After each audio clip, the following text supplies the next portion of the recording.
Welcome to Hurrdat Sports Live. Attempting to stave off elimination tonight. Here's Stan Colvin. Stan Colvin in with a shot. Score! The Hurricanes take their first lead of the series. Right center turns inside the line, trying to get away from Blackwell. Swept Blackwell away. Here comes the shot. Victor scores! Towns into Turner, and across the lane with the spin. Good move there by the big cat. You have numbers if you want them with McConnell on the backside. From behind, what a pass. Towns into the cutting right.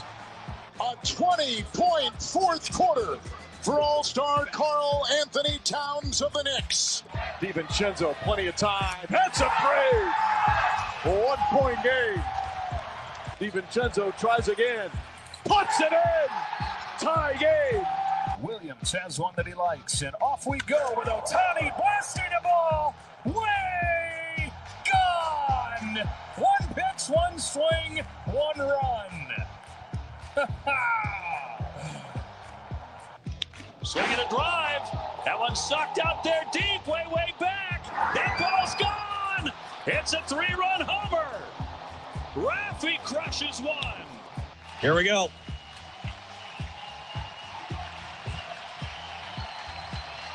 Three balls, 2 strikes, 2 outs. Dice has the sign. He collects the 3-2 pitch. Strike 3 called. Casey Dice finishes it for Nebraska. The dog pile is on. The Nebraska Cornhuskers have run the table and run it back. Back-to-back Big Ten tournament champions. Good morning. Welcome into Hurrdat Sports Live, presented by Centrist Federal Credit Union. That's DB. I'm Ravi Lulla here at Hurrdat Sports Bar and Grill. What's up, DB? Hi, how we doing? Oh, we're doing good. Oh, we're doing good. We're doing well. Is that Whoa, better? wait. We're doing well. Is that okay? I think that's what you're supposed to say. Doing well. I'm doing well. Thank you. Yeah.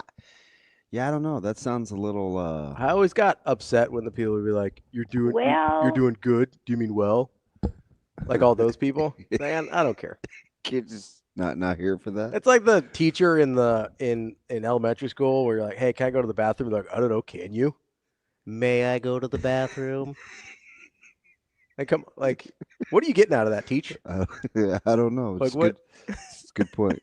Like what are we doing here? It's a real good point. Hey, Liquid, I don't see anything in the stream. Do I need to log in? I see you on the stream. You were just there, so maybe try it again. No, you try it again. I don't want to try it again. How we doing? Shane, you all right over there? We doing okay? Oh man, You're just talking through DB's mom this morning. Is that what's happening? Oh, I didn't talk to her this. Well, I think I text. You didn't talk to her this weekend? I don't really feel like I did. Oh, that's weird. Yeah, I don't know. It's a lot going on. It was a busy weekend. Yeah, it was. I mean, it was entertaining. That's for sure. Started with state baseball. So at one point, when Millard North took the lead. Oh, I was coming for Sauter. Oh, I was like, Friday's gonna be like World War III. First West Side Prep, Yeah, and then Lincoln East Millard North. I was coming. I was like, oh god, but this. I was gonna light it on fire. This is. I said this is not really gonna happen, but I did tell you. Yeah. Like there's just something about that team. Like they're just great. They just grimy. They are a gritty. Yeah. No, they don't know that they weren't supposed to be there, right? That team was there, and then Lincoln East is so goddamn battle tested. Yeah, and they're loaded. They're really. And they don't blink. No, that lineup is. Yeah. When Sinstock comes in hitting less than 300, and he's the dude. Yeah. They're probably pretty good. Like that's the soft spot in the lineup. He's just statistically. Yeah, right? these guys are just clutch. Yeah, it's that was a daunting Lincoln East team. I was proud of the way Millard North handled it and gave themselves a chance and kept fighting. Yeah. Especially the early, it looked like it was going to get away from them. Yeah. Okay. Yes and no. So I thought when East didn't build on the 3-0 and they kept it, they didn't blow that thing open and they let kind of Miller North settle down on the bump. Yeah. I was like, oh, we might be in for one. But those 3-1 and those first couple, as it was getting to 3-0, I thought it was going to get ugly. yeah, Like the way that there were some spots, struggle finding the zone, kind of working from behind a lot. That was, it felt like it was going to get away from them, but they battled and you're right. Once they didn't get to more than 3-0, I was like, okay, like Miller North settled down. There's a chance here. Yeah. Yeah. I was, and obviously I didn't get off to a good start unless you're a Malcolm fan. It was a tough go for your Central City folk. Yeah, that's the first time in maybe a long time I remember seeing a game where I got caught up talking to the Prez, who is such a good dude. Mm-hmm. But anyway, so they reset the score at the end, and you hear the voice come over, and I said, 4 runs on no hits, and I was like, That's tough to swallow. I don't know if I looked at Brett and I was like, I don't know if I've ever heard that. I've heard some backwards ratios, but 4 runs on no hits is tough to do. Yeah. Like that's hard to do. Yeah. I think it's 7 consecutive walks. It was, and Malcolm was barreling up some balls early too, which, Central City kind of kicked a couple around, and it's just going to be this one of those days. Yeah. Now you saw a gem in Class B. Like it's a good weekend, a good baseball weekend. Yeah. High school and college. Yeah, wasn't that incredible? Which ironically I like your Spartan green. Oh, I'm this. It's really more like this Sparta. Kind of went blue and green for the Miller North, This is represent a little bit. That's my dude. I sounded just like him, didn't I? You did, nailed it. Thank you.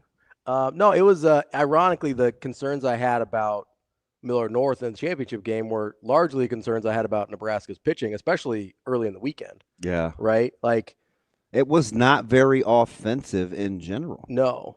But obviously that was my big concern about Nebraska was I didn't like their pitching enough to get through a tournament style. Mm-hmm. Now I do think the format helped them a little bit. Yeah, I think Friday helped. Yeah. Like the rain out. Oh, 100%. So, and then you had a couple days off in between games. And then you had the rain out, which helped tax Oregon a little bit as well, having to play twice in the same day.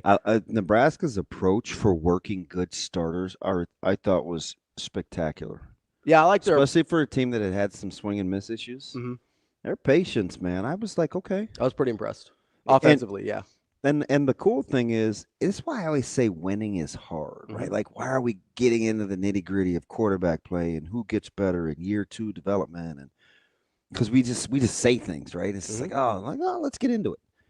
And then you get into it, and then you look at the schedule, and you're like, man, winning is hard. And this whole thing mm-hmm. jumped off because of a misplayed ball in right field. Yeah, they were literally 3 inches away from being done. Done. Like done. Like that Michigan State right fielder, if he catches that ball, done. If Pico moves his hand 2 inches, like we're not having this conversation. And instead, they're going to one of the best college towns in America, baby. Chapel Hill. I am, as the kids say, I'm jelly. I'm jelly. I'm surprised you haven't found a way to talk your way onto that. Oh, don't think Benny Mac isn't getting the flex fit. And he's he's super. So this is going to test his loyalty. Yeah, because this dude is a diehard Nebraska guy. And be like, hey, B-Mac, there's a couple of hats I want. And I could clearly hear him saying, I don't know if he will, but he's got it in him. He'd say, I'm not getting you North Carolina bleep. Just like that too. You're on an island by yourself there, my friend. Yeah. That sounds about right. Like I could but he may I may tug at that 1 ounce of heartstrings that he saves for his kiddos. And he'd say, I got you, DB. I don't know though. This could go either way. Yeah. I'm prepared. It's a little dicey. Because I just don't think he will. He just doesn't. I ain't getting you North Carolina. Really, DB? Like I could hear it. Yeah. But I mean, just the disdain almost. Yeah. Of how, why would you even want that? Yeah. I have no idea. Listen, I love Nebraska. It's fine. No, listen, you can like multiple schools. It's okay. I typically don't, though. Yeah, you do. Look at high school, man. You like everybody. I like kids. Well, that's fine. And there's some good, good administrators. College kids are still kids. Really good administrators. My man You have an JVA affinity- Van Akron is retiring at Papio South. Okay. I mean, wasn't a secret, but that's like a guy I think a lot. How long had he been there? Forever. Was he from the jump? No, I Okay. don't think so. But he looks much younger than he really is. Yeah. Yeah. He has. I won't tell him that he's aged well. That's a good looking dude. Or I could always blame it on his brother because he's got a twin. He's like, oh, I thought you were the other one. And they couldn't be more opposite, so it's hilarious. But yeah, just that was a wild weekend. Well, and we didn't even bring up Creighton. And here's the thing. Somebody, was it Channel 3, Sean? Somebody said something about now Creighton being the other team. Oh yeah, how Creighton was upset that Nebraska won. Yeah, and I kind of, I get his. I mean, he's in the sports world and he's seen this a lot, and he's a Creighton fan. He's just a fan. He's a fan. Yeah. And I think the interesting thing is people in the baseball community, my feel is, are tickled for Creighton. That both are in? No. Just Creighton. Doesn't have anything to do with Nebraska. Yeah. I think it has a lot to do with people really have an affinity for Coach Service. Sure. He kind of did it his way. This was not an easy, I don't think, transition year. It's a weird year.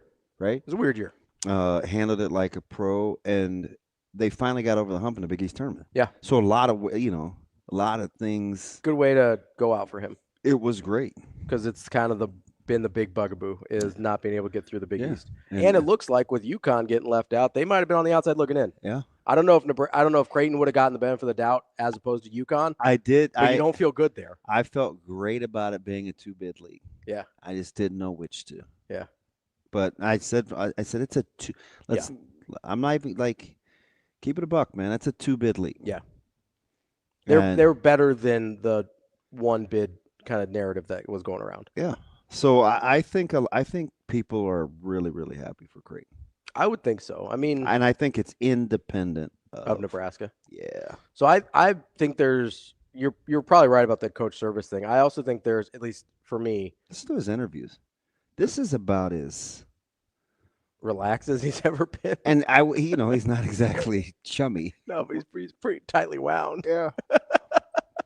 He made a joke at the funeral. I almost fell out. I was like, he actually is a funny guy. I was like, hey, it's okay to laugh. Like if you've ever been to any of those like Hilltoppers meetings or anything like he's a funny guy. Yeah, listen. He's super dry. You gotta tell me. He stopped down the aisle. Yeah. Because he came in with the family because he was a speaker. Mm-hmm. He stopped and gave me a hug, and I melted like a schoolgirl. Hey, don't come at me. Boys can melt too. No, I'm just. He's got like a school. He melted like a school person, like Shane eating that hamburger, like a school child. Whose voice is that? Child. What? I worked hard in school. All right, Stewie. That's what I think of. What? Why am I saying what? Was it whipped? Whipped? And Brian goes, "What? Can I get some whipped cream?" What? Why are you saying it like that? Yeah, Brian talks. Why am I saying what like that? Overrated show. There's some funny parts though. No, it is. It was ridiculous. Like the funny stuff is high marks. And I know you're gonna be shocked. Yeah. I was late to the party. I didn't watch Family Guy until it was like in season 8. Yeah. And there are all these funny lines, and the weather guy and seemed like a big Cleveland guy. That's the brother, right? Oh, funny.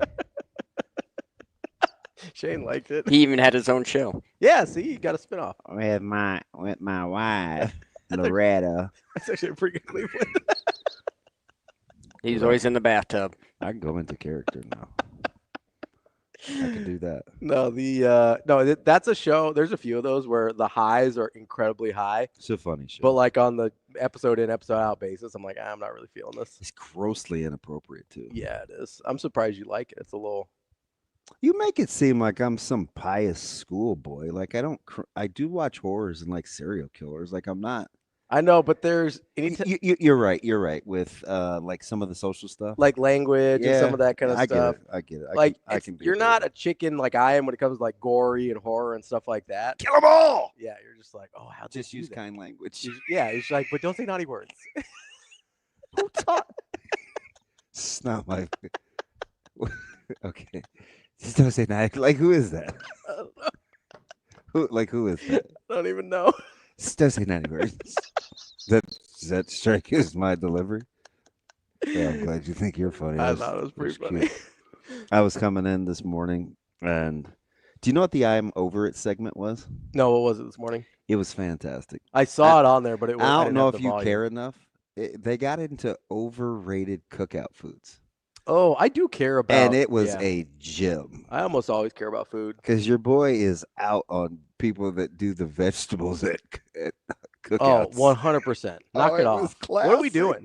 Who are we trying to fool? You know what I mean? I'll bring a salad. Like, who are we trying to fool? Hey, how about some grilled asparagus? Yeah. You can get bleeped with that. Whoa. I don't want anything to do with your grilled asparagus. Get out of here. Some nice sweet curd on the cab. So this was probably a decade ago now. I was at a friend's house and we were grilling out, and they're like, oh, we got these like veggie kebabs. I'm like, why? What are we doing? They're like, no, they're really good. I'm like, no, they're not. You have meat right here. Why would you do this? Some of the players, because I owed them. Not really, because I mean, Lamar? MVP. Sixth man of the year. What year? 2010? 11. Oh. I believe he was 11. All right. You're probably right. Maybe. I'll look. And I'm terrible with the 2-digit, like the 9-10 season, the 10-11. Yeah, you know what I mean? Yeah. So I'm not good with that. You think in my business I would know the difference, but I don't. And it is unusually warm in here. I'm just trying to figure out why. I think because it's cool outside, the air hasn't kicked on, even though it's set pretty low. Yeah, this is miserable. I am. We'll figure it out. We'll get it going. Could be my pills too. So yeah, no, that's definitely part of it. Don't mind me. How you know?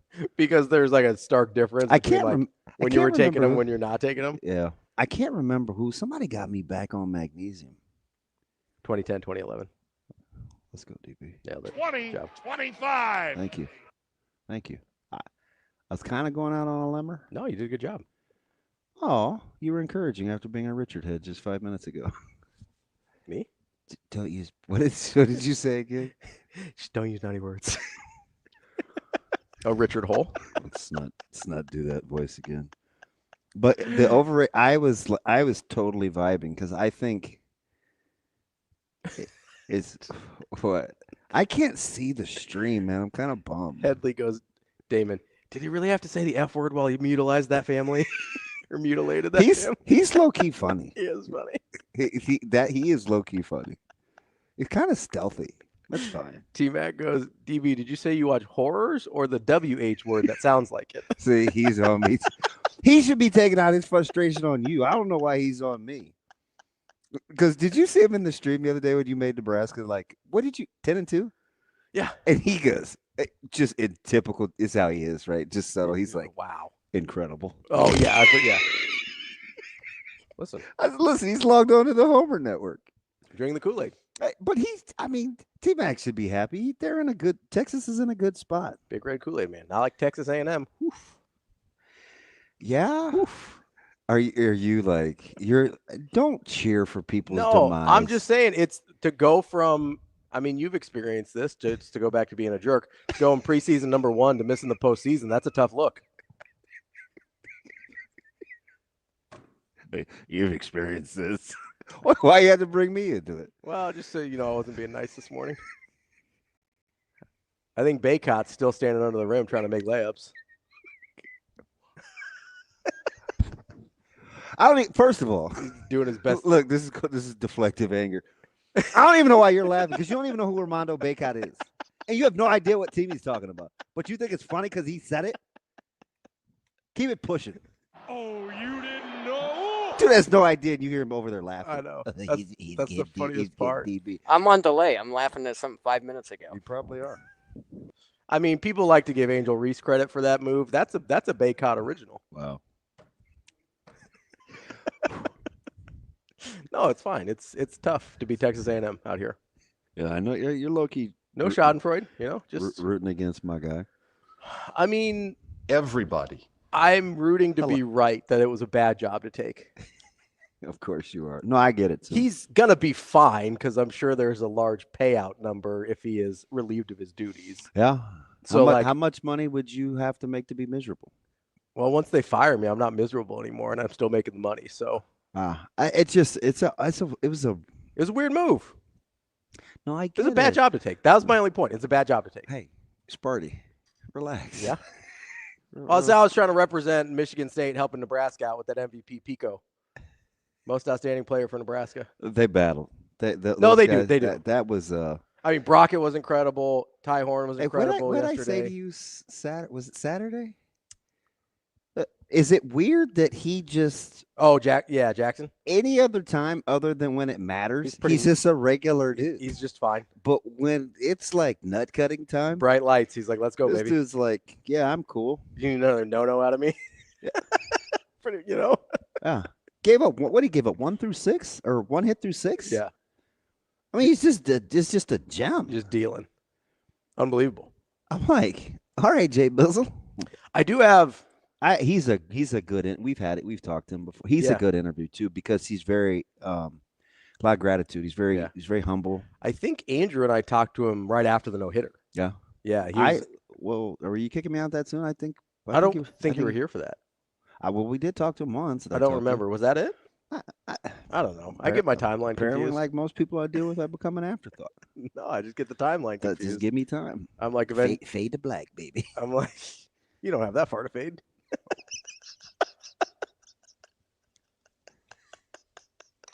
I almost sent you a TikTok this weekend, but I thought it might have been a little too far. Oh, do tell. So there's this little kid. He's probably like 4 years old, and his aunt was they're both black. His aunt was a little lighter skinned than him. And he didn't really understand that light skinned people were still black. And so she goes out the door and she goes, "Hey, stay black, little man." He goes, "Stay white, auntie." Wow. It was pretty funny. It made you think of me, huh? And she goes, "You realize it's Tuesday, not Monday, right?" "Oh, shoot. My bad. I thought it was Friday." I'm just saying. So back to the overrated cookout foods. Wow. There are those. Oh, well, yeah. What were the underrated cookout foods or overrated cookout foods? Of course, the standard like potato salad. Did that make it? No. Okay. They got it under the veggies. I do think potato salad is highly overrated. Yeah, I'll eat it sometimes. I'll eat some potato salad. So goes in these spurts where it's all about the potato salad. I don't like potato salad. I usually don't either, but every once in a while it hits the spot. Oh, DJ grilled fillets. I mean, who doesn't do that? I ran into DJ a couple days ago. He told me. Yeah. I meant to text you. You saw him Friday, right? Thursday.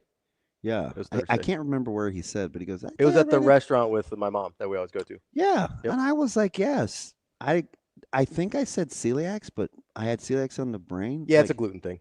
Yeah, and I was like, oh, yeah. He goes, oh, yeah. She was telling me she's got a picture on the wall and everything. Yep. And I was like, isn't that weird? I give him a hard time, but I totally get it. Yeah. Yeah, no, it's good to see him. I hadn't seen him in a while. Probably since football season. It's a funny dude. Yeah. The guys came into the game. They came to the game. They came to the Malcolm Central City game, right? Like 8-9 deep, right? Yeah. And then they came here and tore the place up. Yeah. He told me Teddy's swolled up. Yeah. I saw him yesterday. They look it's just good looking kids, but he said Teddy's walking around about 2:30 now. They went golfing. Yeah. He's like, it's like, DB, I'll be over there. I'll be home about 5. Gonna play a quick 9 with some of the fellas. I hope you brought an umbrella. You think Dom ever gets mad that he's always wearing the Notre Dame gear? No, I think Dom's fantastic. Okay. That's probably where I spent most of my time with. Yeah? Yeah. Well, DJ's to my left and Dom was right across from me. Yeah. and helped with He's the never like, food. hey, Dad, I need you to rock some more Vandy gear. Dom is like, I told you, I just have a weird affinity for him. He's an adult. He's a good dude. I mean, we was big boy They all kind of seem that way, though. Big boy talks, though. Yeah. And, I mean, Dom was right there. That's part of the reason you liked the Twins so much, though, right? Is like because they just don't need babysitters. I told a funny story about Anthony telling people to STFU in the huddle. Like, hey, man, we're out here on a practice field. We probably need to calm that down. And then afterwards, because I don't really mess with the offense too much, except for the running backs, and I may occasionally have my 2 cents. Yeah. But I don't say it out loud. Yeah. Right. I just kind of off to the side. Yeah. A little. So afterwards, after practice, I was like, I know I probably curbed that, and I come across as a square, but I'm not gonna even kid you. I love that. Like that's your team, your huddle. Get them yahoos to calm down. Yep. And he's still the same. No, I like it. Yeah. I'm a fan. Still the same. Saw Coach Booth's daughter last night. Yeah? Yep. How was that? Oh, she's cool. She's out there? Apparently, they're friends. Oh. She's hanging out with the group. Nice. There you go. She's great. Nice little cookout? It was kind of like it just was subtle. Yeah. Just, sat there for a couple hours. I guess it's time to eat. Dude had like 30 fillets and disposable tins is out ready. And I was like, just ready to go. Feel like he had this plan. Either that or he just keeps fillets ready to rock. And they didn't do the overrated thing because Dom went in and asked Lisa, he's like, hey, we doing asparagus? And because there was some asparagus in the container. And Dom came back. Mom said no asparagus. I'm like, let's go, Lisa. Good call. Need no veggies. Somebody in that family's got to have some sense. Yeah. So just watching, I was a little surprised at your T-Pups. Yeah. My T-Pups. I don't know how they got here. I don't either. I don't think they're very good. I watch and I'm like, this is not. Can I also? This is not. I don't like watching them. I don't either. They play bad basketball. Even though I do think there's a certain level of talent, I don't think they play very well. Can I also just say, though, on the Oklahoma City side, I'm going to just I feel like I'm going to wring Denegalt's neck every time. You know what I'm going to say, don't you? I got mad about this before. After, the late game situation? Yeah. What are we doing? I know. You can't foul immediately. I know. They fouled twice within a second. I know. I need you so that's the second time he did that. Last time it cost him. He may have a thing. Because he's got to kind of probably explain that a little better. Yeah, because it's stupid. It's real dumb.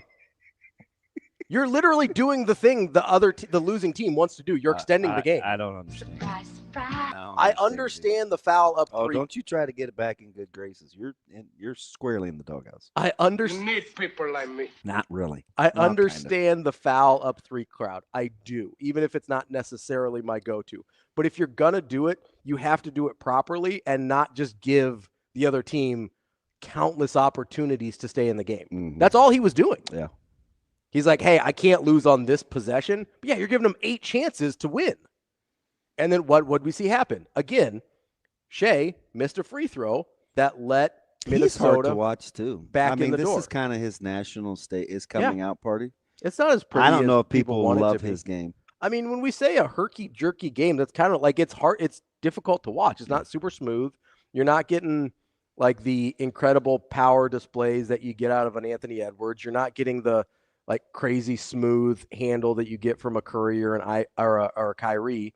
It's just this sort of weird, you never really can get a feel for him, and that's why he gets fouled so much. And he knows what he's doing, but it's not a pretty game to watch.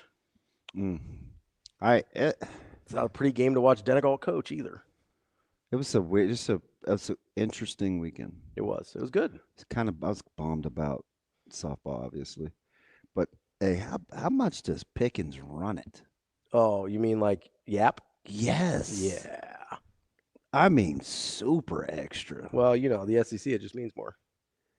Fudge. Yeah, there's a lot going on there.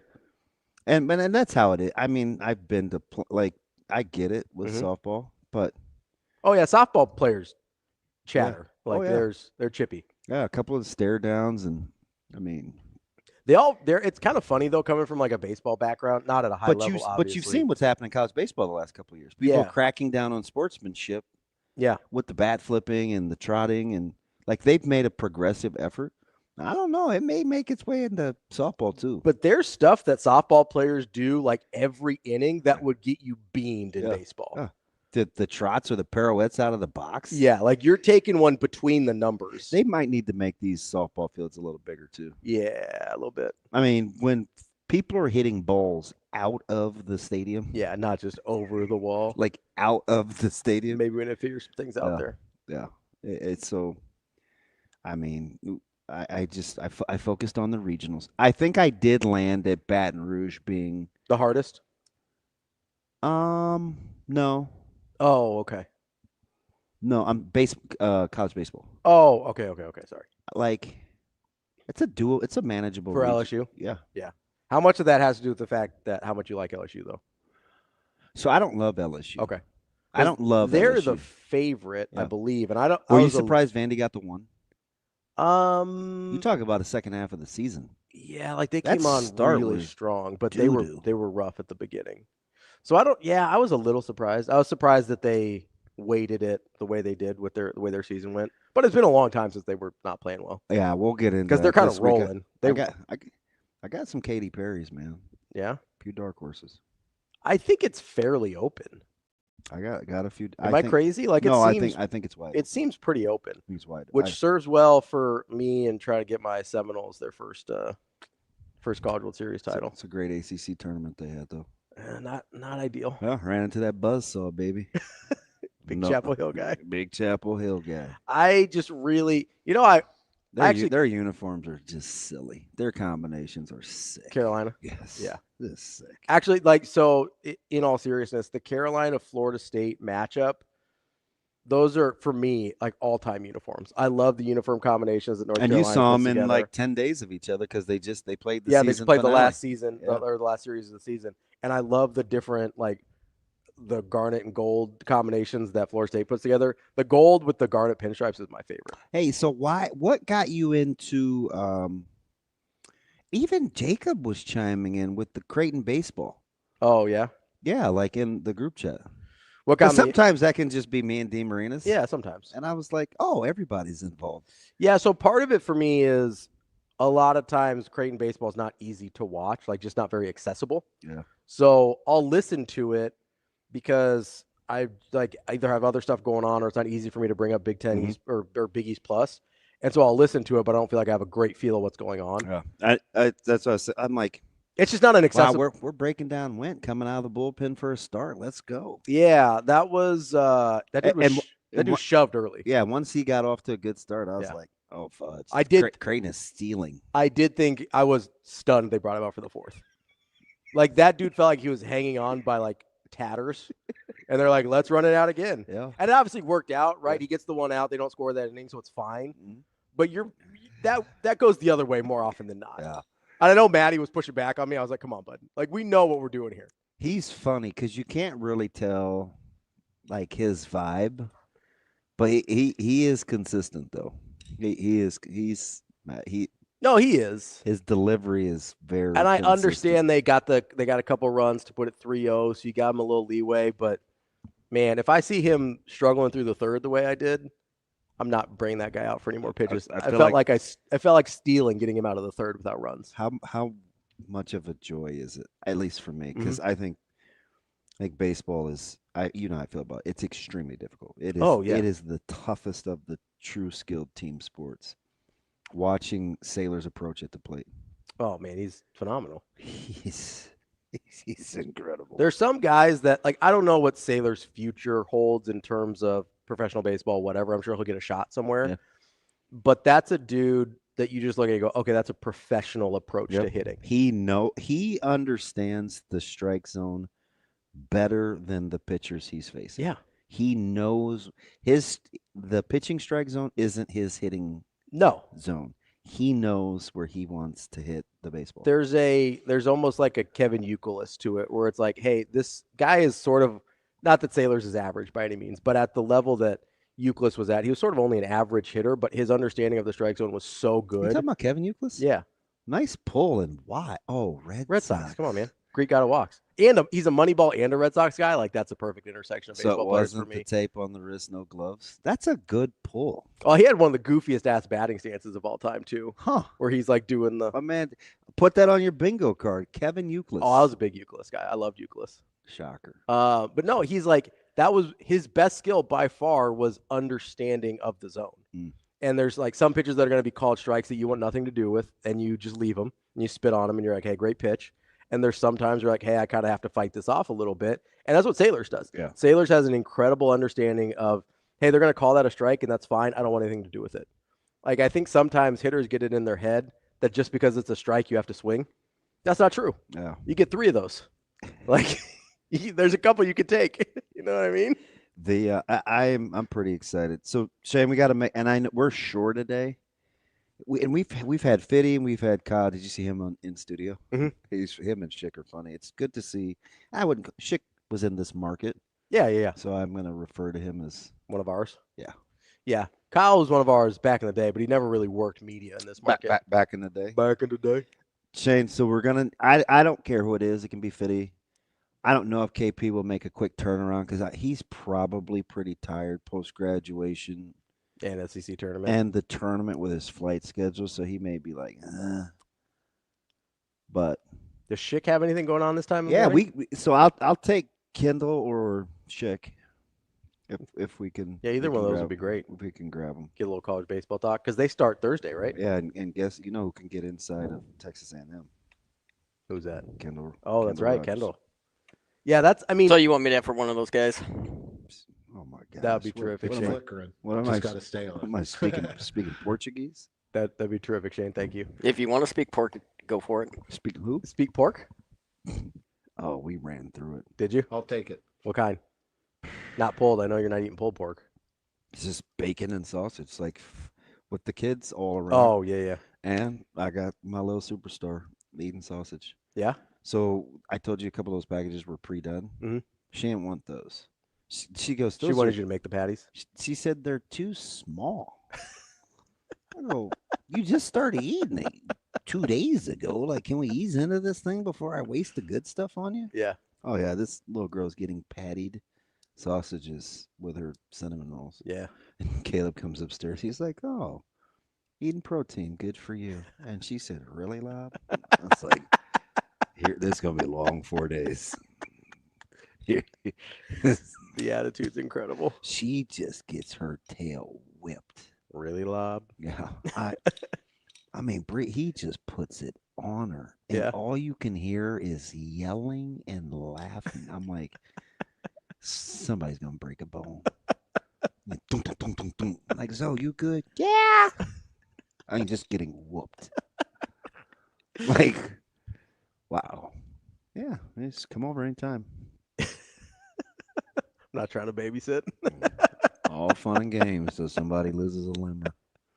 Anyway. Probably won't lose one. Just break it. I want to get inside these regions. Yeah, we can do that. I kind of do. It's strange too. As Nebraska got the 3, they're in a light hitting regional.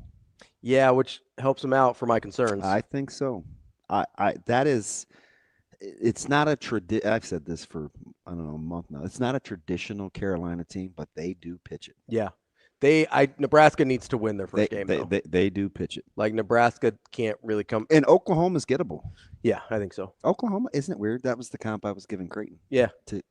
I think Oklahoma's gettable for sure. This is a team that, much like in the Big Ten tournament, like they need to stay in the winner's bracket because they're not. I don't like their pitching depth enough to come back through it. Like they're going to be if they're starting to play multiple games in the same day, like they're going to have a hard time. But yeah, let's do that next. Let's get into the NCAA baseball regionals. That's DB. I'm Ravi. Let's Hurrdat Sports Live here at Hurrdat Sports Bar and Grill. We'll be right back.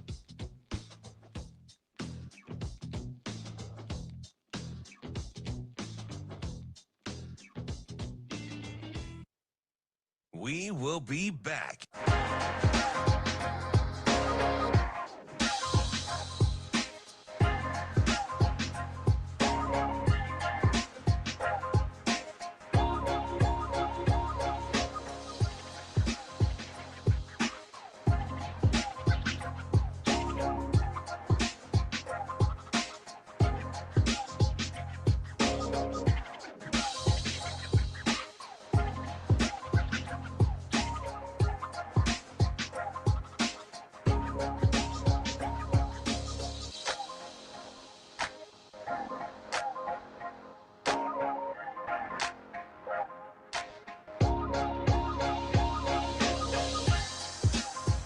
We will be back.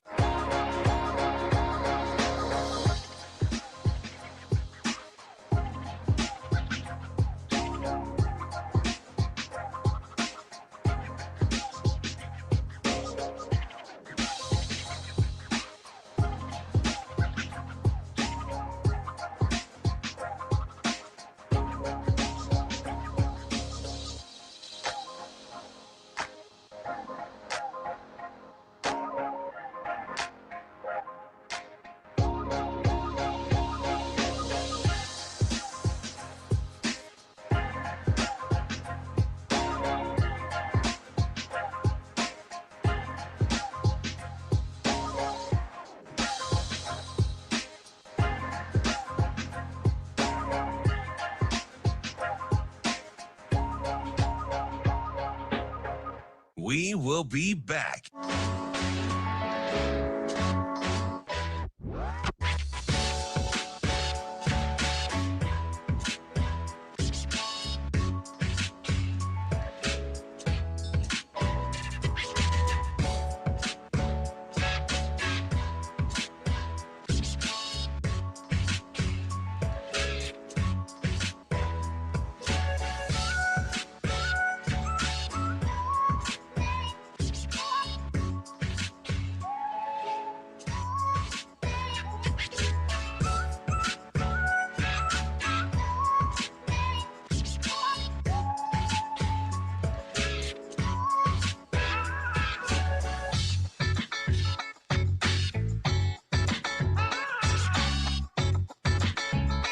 We will be back.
You're listening to Hurrdat Sports Live.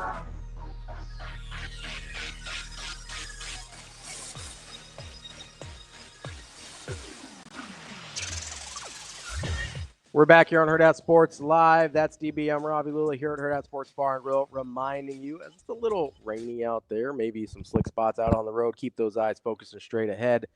This message from the NDOT Highway Safety Office. You've got one job as a driver. That is to drive. Don't get distracted. DB. What up? Are you distracted by the regionals? Have you found any of them distracting? No, not too bad. I'm interested. No distress on your part? I kind of like a couple of double-digit seeds, though. Okay. Like, I like Coastal a little bit. Coastal's nice. Like, and they can pitch, too. And they're used to this stage. They're not worried about. And a team that's kind of been on the cusp. Mm-hmm. I kind of like Southern Miss. I was just looking at their regional. So they're hosting. They've got Columbia, Alabama, Miami. It's definitely doable. It is doable. I know a couple of those seem like daunting teams, but they're really not. Like Bama and Miami aren't super scary. And obviously Columbia is really not either. I kind of like Southern Miss. I do too. Like that's not a bad regional for them. I think it's very manageable, even though they're the 15? Yep. Or 16. 16. They're the 16. Yeah. So they're the last regional. UCLA's the 15. How do you feel about the Tallahassee regional? So we got, is that Bethune-Cookman, Florida State, the Bulldogs? Yeah, it's and Northeastern. Another kind of dog. Oh, be careful of Northeastern. Are they spicy? Yeah. Yeah. Would not surprise me. Really? They'll beat Mississippi State. You think so? Yeah. Because Mississippi State's not really. North. Watch me. Shane? Listen to what I'm telling you. Northeastern will beat Mississippi State. Yeah. They will. But so you think Northeastern's the second? That's a sneaky one. I like Northeastern though. Yeah. That's a no gimmies in Tallahassee. That's actually not a bad region. Yeah. But Northeastern is a team you're going to have to get your scout game right. Yeah. Who was that we talked to a couple years ago, and their coach was so good? We had an in because one of his former players is a P1. Yeah. Was it Stony Brook? I was gonna say Stony Brook. That's what I thought it was. Might have been Stony, and he was great. He Yeah. was so that's how Northeastern will be. Yeah. Like that. That's how Northeastern will be. I'm not in love with the. I think Oregon has a tough regional. See, I was going to go Oregon State. What'd you think about Corvallis? Because we were talking about this in the group chat a little bit because they had such a strange schedule because they're not really affiliated right now. Like they had a very strange road to this. I'm looking to see is there any trip ups? So they got St. Mary's. They've got just USC playing the matchups, and they've got who's the fourth one there? TCU. How do you feel about TCU this year? They didn't do them any favors. TCU in that regional pretty tough. Like that's a tough one. You could probably make the case that TCU could be hosting. I think so. I mean, they're 17 in the RPI, so they're right on the cusp there. Like they're not even doing me favors. I don't like USC though. Yeah, outside of I will take outside of TCU, I think that's manageable, but TCU is kind of a tough one. I just don't like. I'm gonna take TCU in that one. Okay. You think they're coming out of it? Yeah. Yeah. That's tough. They didn't do them any favors. Like that's the TCU might be they're in the conversation for best team not hosting. Yeah. What are your thoughts on Tennessee? They feel a little overrated to me. Their range of play like outcomes is wild. Yeah, there's like a huge variance there. Like they got run ruled by Vandy. Yeah. That's not a they just kind of, I kind of waited for their health. And I was like, well, they're going to get their arms back. I don't know. Like, their variance it's pretty volatile. It really is. And I think they get the benefit of the doubt a lot. That Conway regional for Coastal is gross. So you're, okay, Coastal. Let's see. East Carolina's nice. Everybody is still on Florida. Yeah. Which I don't get. And now they'll prove me wrong. Yeah, Caglianone's not there anymore, right? They were somebody's dark horse yesterday. I can't remember who, and I'm like, nah. Why? We keep waiting on Florida. I think that's and I'm kind of getting some KP vibes because he was riding with him too a couple weeks ago, and I'm like, I guess. Yeah. Was it Florida that I threw in the Kentucky and Oklahoma discussion? And he was like, "Oh, Florida." Yes. Yeah. Yeah. Because we did Florida, Kentucky, and Oklahoma. OU.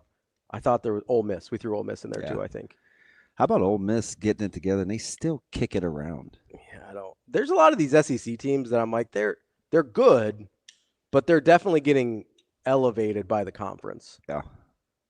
Obviously to navigate 43 wins or whatever what Tennessee did, like they're a good team, but their outcome variance is enormous. That Auburn regional is interesting too. Auburn's a hard team to peg because they got hot and they were really good at home. So considering they are at home, but that Austin regional is going to be interesting too. K-State can swing it. Yeah, that one's kind of and Texas can't score. Also, I haven't watched them a ton this year, but typically, like Houston Christian, Houston Baptist, or whatever you want to call it, Houston Christian now, right? You better learn their name by the time they come to Lincoln. They come to Omaha too. They play both this year. Ah. Oh, they play Creighton this year too. I believe, or they played them last year. They do. They played them last year. Yeah. No, I think they play them this year too. Okay, I thought they did. Although I don't even want to jump ship, but Creighton and Nebraska's non-con. Yeah, they're getting after it. Nice. That's You see a couple you get Gonzaga, and then you get one of the best players in the country for BYU. Creighton's scheduling like a team that thinks they can be a high seed in the NCAA tournament. That's a good roster. Yeah, it is. That's a really good. But they do this. Like they go. If the camaraderie comes together. Yeah. Fudge. Yeah, that's a really good roster. It is a good roster. But you see them do that, and you kind of get it in baseball too, where teams will sort of schedule to what they think their roster is, and that's kind of what not hurt Nebraska, but could have potentially hurt Nebraska and Creighton on the front end. Was Nebraska's was better for sure, but like Creighton especially, I don't think they knew what this roster was, and they didn't schedule great in the non-con. Yeah, but they ended up because that probably keeps them from being a 2 seed, right? Yeah, the non-con schedule. Yeah, because you just didn't have the opportunity. You didn't. Because they didn't have a quad 1 game until the tournament, until the Big East. Well, and then Nebraska elevated into a quad 1 later. Yeah. But at the time, they didn't play a quad 1 when it was a quad 1 until the Big East tournament. JG, it would be so I can see those, Shane, that you pull up, but I can't see anything. You can't see the feed. And the feed. That'll be an interesting regional for sure. I think there'll be a lot of close games and a few surprises. It's just not a very offensive region. So, I mean, even Florida State and Carolina in the series finale, they're playing 5-4 games. Yeah. And Oklahoma's a little different, but it just doesn't strike me as like, ooh, Nebraska's going to need to score a ton of runs. Well, because last year, right? They end up with Florida, and you're like, yeah, I don't know if they're going to be able to keep up with Florida. Yeah, they got off to the good start, I'm like, I don't think they can keep this up. No, and they couldn't. Right? They didn't have the pitching depth to keep up with especially in Florida where it's kind of a bandbox. Yeah. Right?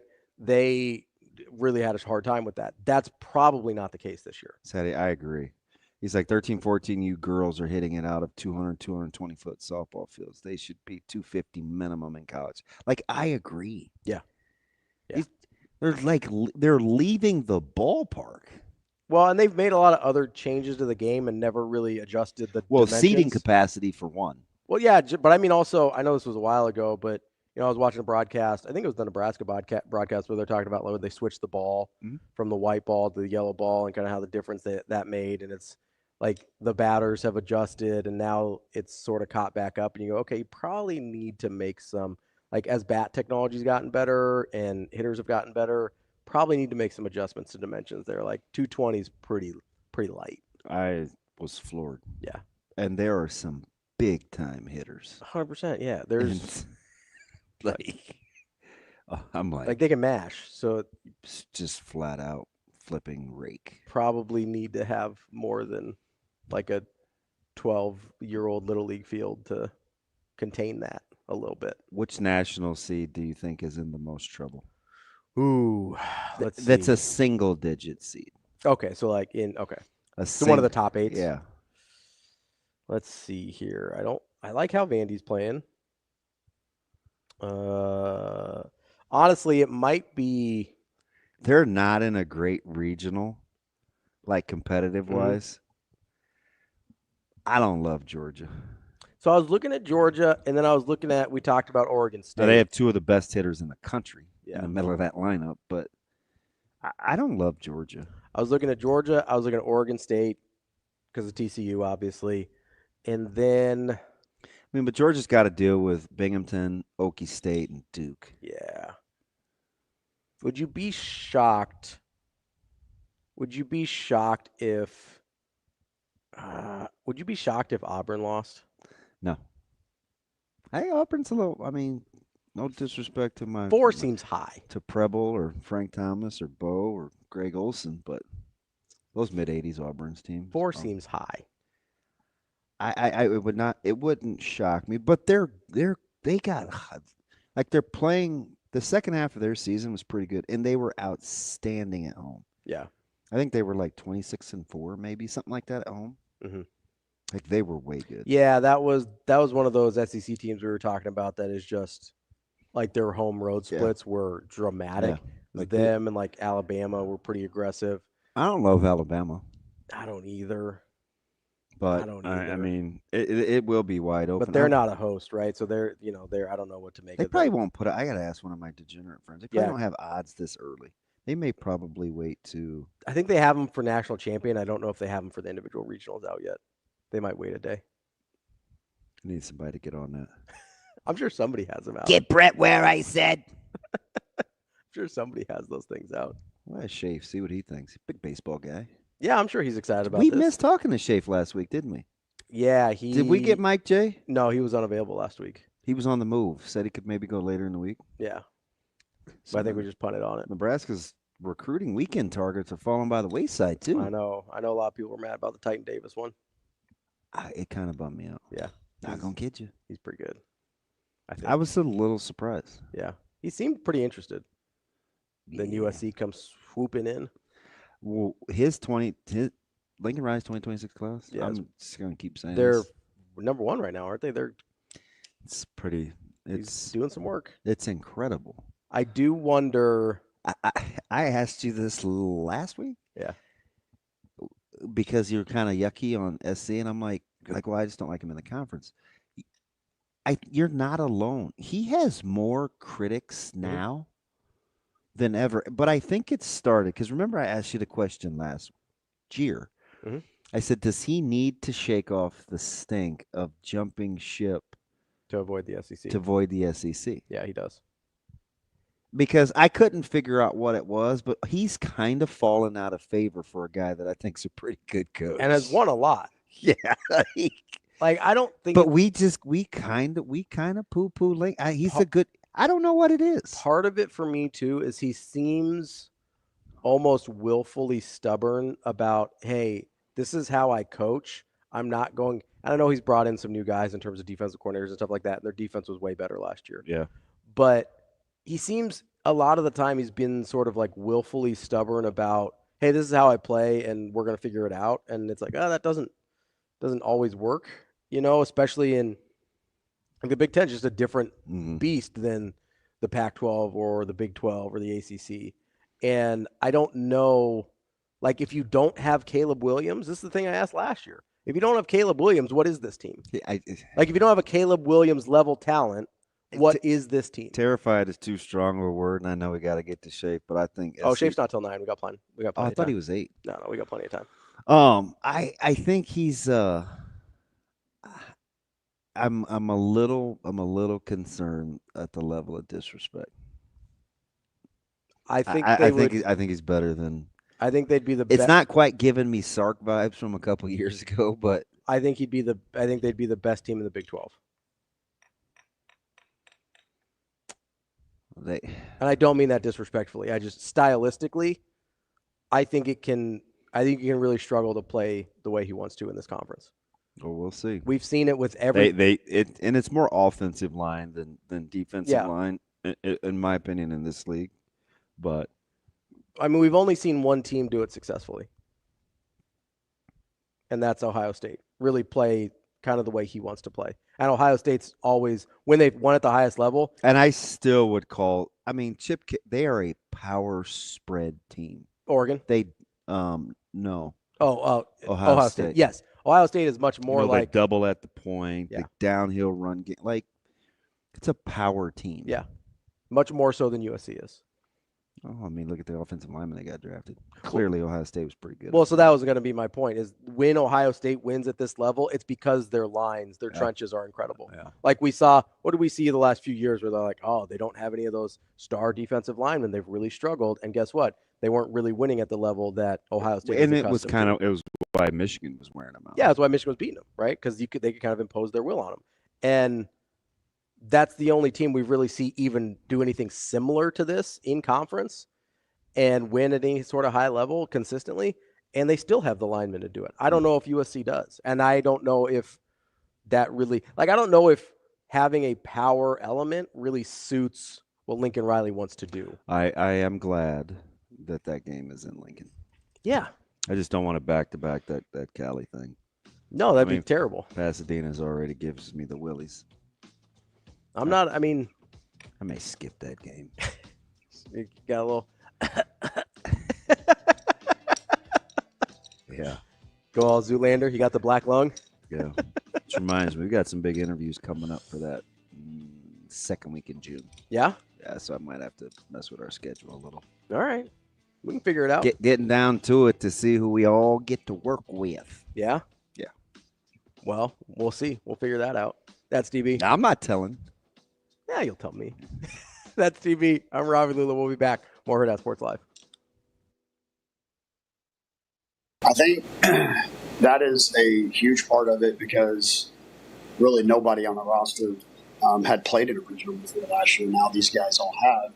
And I think maybe even more important than that is the schedule that we've played this year. I think we're more prepared to go in a regional type setting this year. Not that our schedule was a cakewalk last year by any stretch, but by kind of just looking at the field in the top 8, we've played, 4 games against the top 8, won 3. So we're battle tested, and we've seen a lot of really good arms. The run that we made through the tournament was just like a regional in my mind, just in terms of the ace pitching that we saw over the course of the 4 games.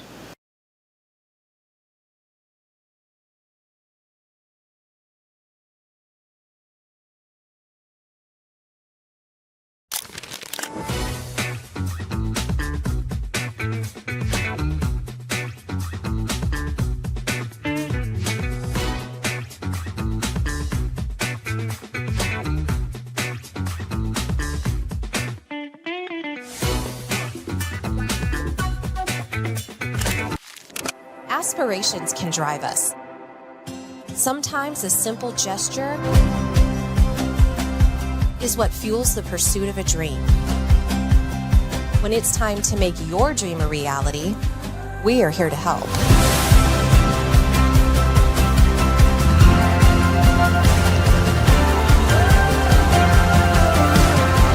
Centris Federal Credit Union. We are where you are.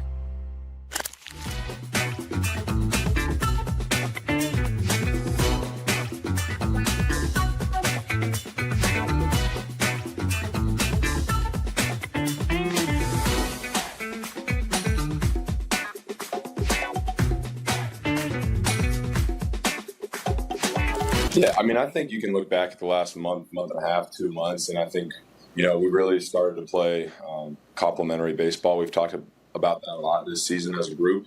And I think we've really figured out what that means for us. When the offense can go out and score, it's the pitcher's job to go hang zeros. And if they get off to a slow start, then it's our job to hold them and let our offense score first. And I think we're figuring that piece out, and we're confident in how we're playing right now.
Absolutely. I mean, our pitchers definitely helped us those games. Tyner in the Big Ten game, just unbelievable out of him. That's the guy we've been wanting to see, and just seeing him do that is just unbelievable. Like him doing that is just unbelievable. I mean, like I said, so we have so much confidence in the pitchers and the hitters that we can make a run here.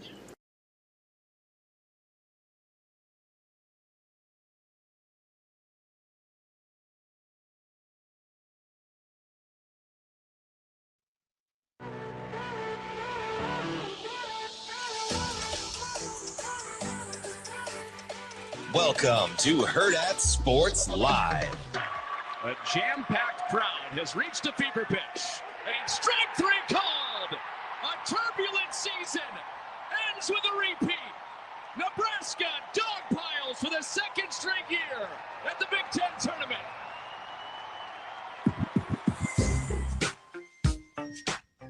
We're back here on Hurrdat Sports Live, presented by Centris Federal Credit Union. If you're looking for a new vehicle, maybe it's a recreational vehicle, maybe it's your daily driver, maybe it's a motorcycle. If my wife's listening, it's not a motorcycle. You can't have one. But if you could, Centris would have you covered. They've been voted best in Omaha for auto loans, and you can check it out, centrisfcu.org. Talk to one of their experts to see what's right for you. Go in looking for your vehicle equipped with the right financial knowledge. That's centrisfcu.org. DB? What up? I want to get to the college football playoff thing here in just a second, but I do. Old Sangster. Yeah, we love the SEC. It's definitely. Well, he loves the SEC. Not a Ponzi scheme. You just don't clap back. Go ahead. Say what you're going to say. Well, I just wanted to, because we heard the calls from Benny Mac over the weekend there, and like clearly a super emotional run for him and that entire team. As I think even Matt Schick gave him a little shout out when the tournament field came out, gave him the Nebraska Sharpie, kind of the double meaning there. It was like that was a pretty cool moment. It was pretty cool to listen and to watch Ben kind of on social media like talk through everything. He's been pretty open about how tough this season has been and kind of how special some of these moments have been. So you kind of just feel for him on that level outside of a baseball thing. 100%. And yeah, especially like, I like Benny Mac a lot. I don't know him like you do, obviously, but like I've got an affinity for him. Like you can tell. I don't know if I see a little bit of myself in him where like he's kind of snarky and kind of, but like there's a part of him that like really feels for things like this. And like, I don't know, I'm happy he lets us peek behind the curtain a little bit and see what he's going through. Yeah. That I think it's kind of one of his superpowers. Yeah.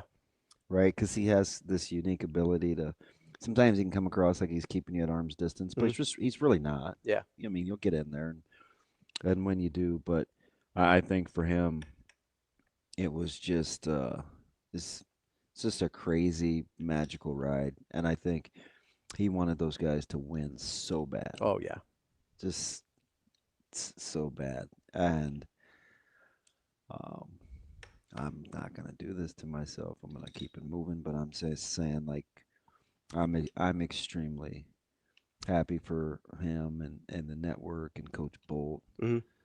Because that baseball team especially was particularly close to Greg. Yep. And they had that, they had the patch last year when he started going through this, and like they obviously had a close relationship with him. And Coach Bolt kind of let it. Just managing the emotions, I think, was pretty cool. So I'm all in. And I think challenging throughout the year too, right? Like that was very much so. Very, very much so.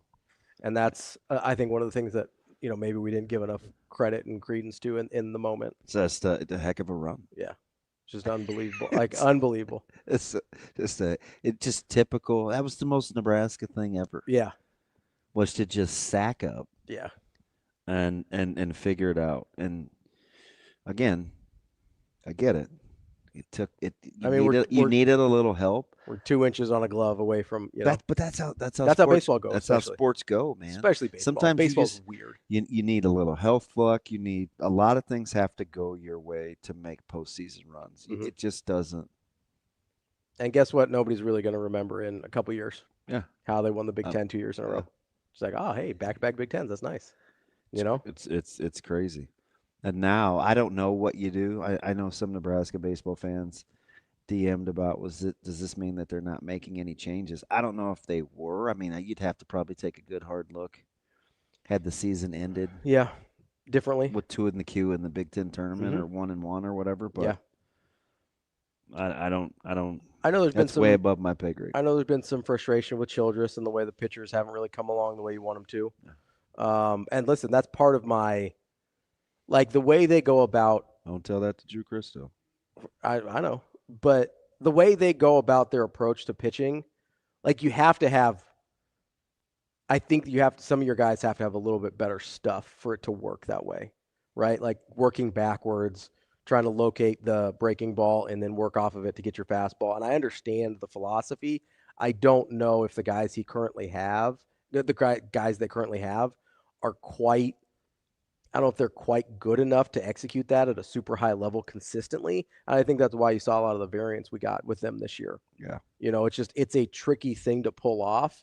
And if you don't have high end stuff, like it can be pretty rough. Yeah. Working backwards, like there's a reason it's called working backwards, right? It's hard to do, and not very many people can manage it. If you can, it's great, but I do wonder, what discussions will be had in the off season. It's going to be an interesting roster coming back. It's kind of almost the antithesis of softball, where you lose squad. I think you lose two, but the majority of that deal is intact. We'll see what happens. Yeah.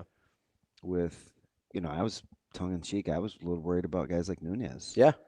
I'm like, well, shoot. Hopefully that's enough to keep him out of the portal. Positive vibes going into it. Yeah, because it was a weird season, and the utilization. They have a lot of guys like that, and baseball is just volatile by nature. Mm-hmm. And it's been volatile for a lot longer than some of these other sports. 100%. Yeah. And now just the freedom of movement has made it even worse, even a lot more complex. So especially with the money in some of the other conferences, I'm hoping they make a run. Yeah, it'd be nice to get a couple wins. Yeah, and you know what? I'll keep it a buck. I don't have any problems if they do it at North Carolina's expense. Yeah. So absolutely, I'll wear one of their gear. But you're not wearing hats no matter what. Nah, I keep those. A hat guy. I keep those. You have a display? What do you do with them? So they're just in like a couple of long boxes. Okay. And you don't even have them out? Mm-mm. All right. It's a little weird. So there's one I have out. Okay. It's on the edge of my bed. It has like a little sitting rest. Mm-hmm. And it's Stanley. Okay. Because it has the orange Mustang. Yeah, it's a big Mustangs guy. And it's just it's a cool hat. I like the logo. It's a good hat, yeah. Well, it keeps them nicer. I mean, they're not getting dirty. They're not getting dusty. There's one on the top of my closet that's I'm forgetting the team. It's actually Coach Lavik's it's got the big corn cob. Oh, the Nebraska Prospects. Yeah, it's red, white, and blue. Those things are sick. I've seen a few of those. Yeah. So he used to give me one every year. Really? Yeah. So I have like 3 or 4. Their gear is elite. I know. I've got. And I get it. It's taboo. We're talking Legion versus prospects, and people are. I don't want to poo-poo it. I know it's easy to shrug it off. Folks are pretty passionate about that. So that's one of those things that unless you're in it, it doesn't seems pretty silly from the outside. Yeah, but it ain't. And I get that there's valid reasons or whatever on both ends of it, but I do think it's one of those things that like from the outside looking in, you're like, why are they mad about it? Yeah. But it's fine. All I do know is the Nebraska Prospects gear is sick. Like I wish the University of Nebraska had some of the gear that Nebraska Prospects have. It's incredible. It's nice. Nice.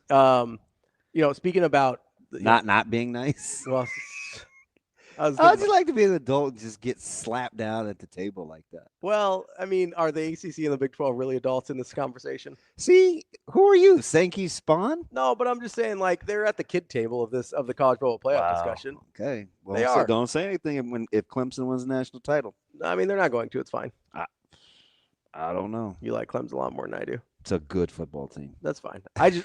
I've been honest about this. They are good. I just don't like Dabo as like personally. Yeah. Not that he's bad at his job.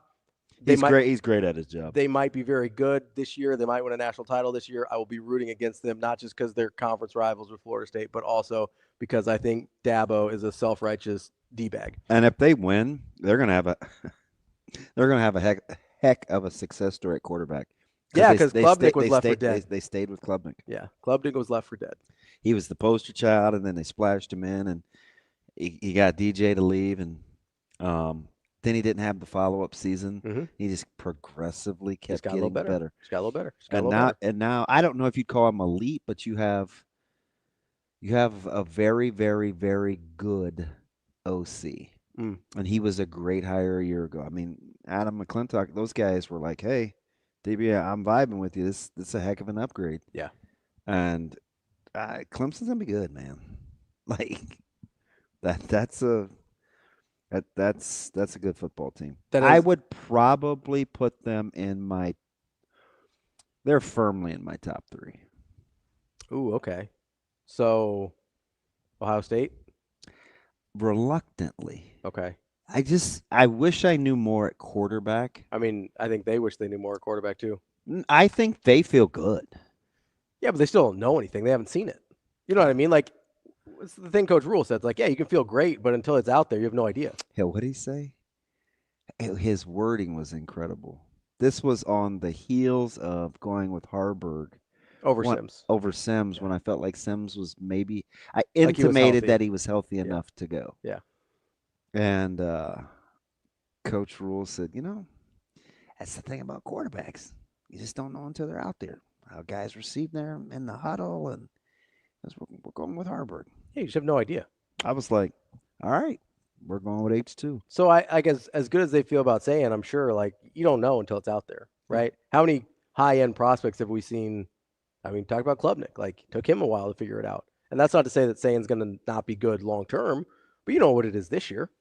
And you know what's funny is the Big 12 and the ACC could have a couple of party crashers. I would be careful. What do you like? Who do you like in the ACC besides Clemson? Nobody really. Okay. Because you're not a Miami guy. This is supposed to be their year. If it's not, I don't know when it is, right? I like Miami as a school, right? I mean, they have 3 or 4 of my favorite 10 running backs. Yeah. And they have my favorite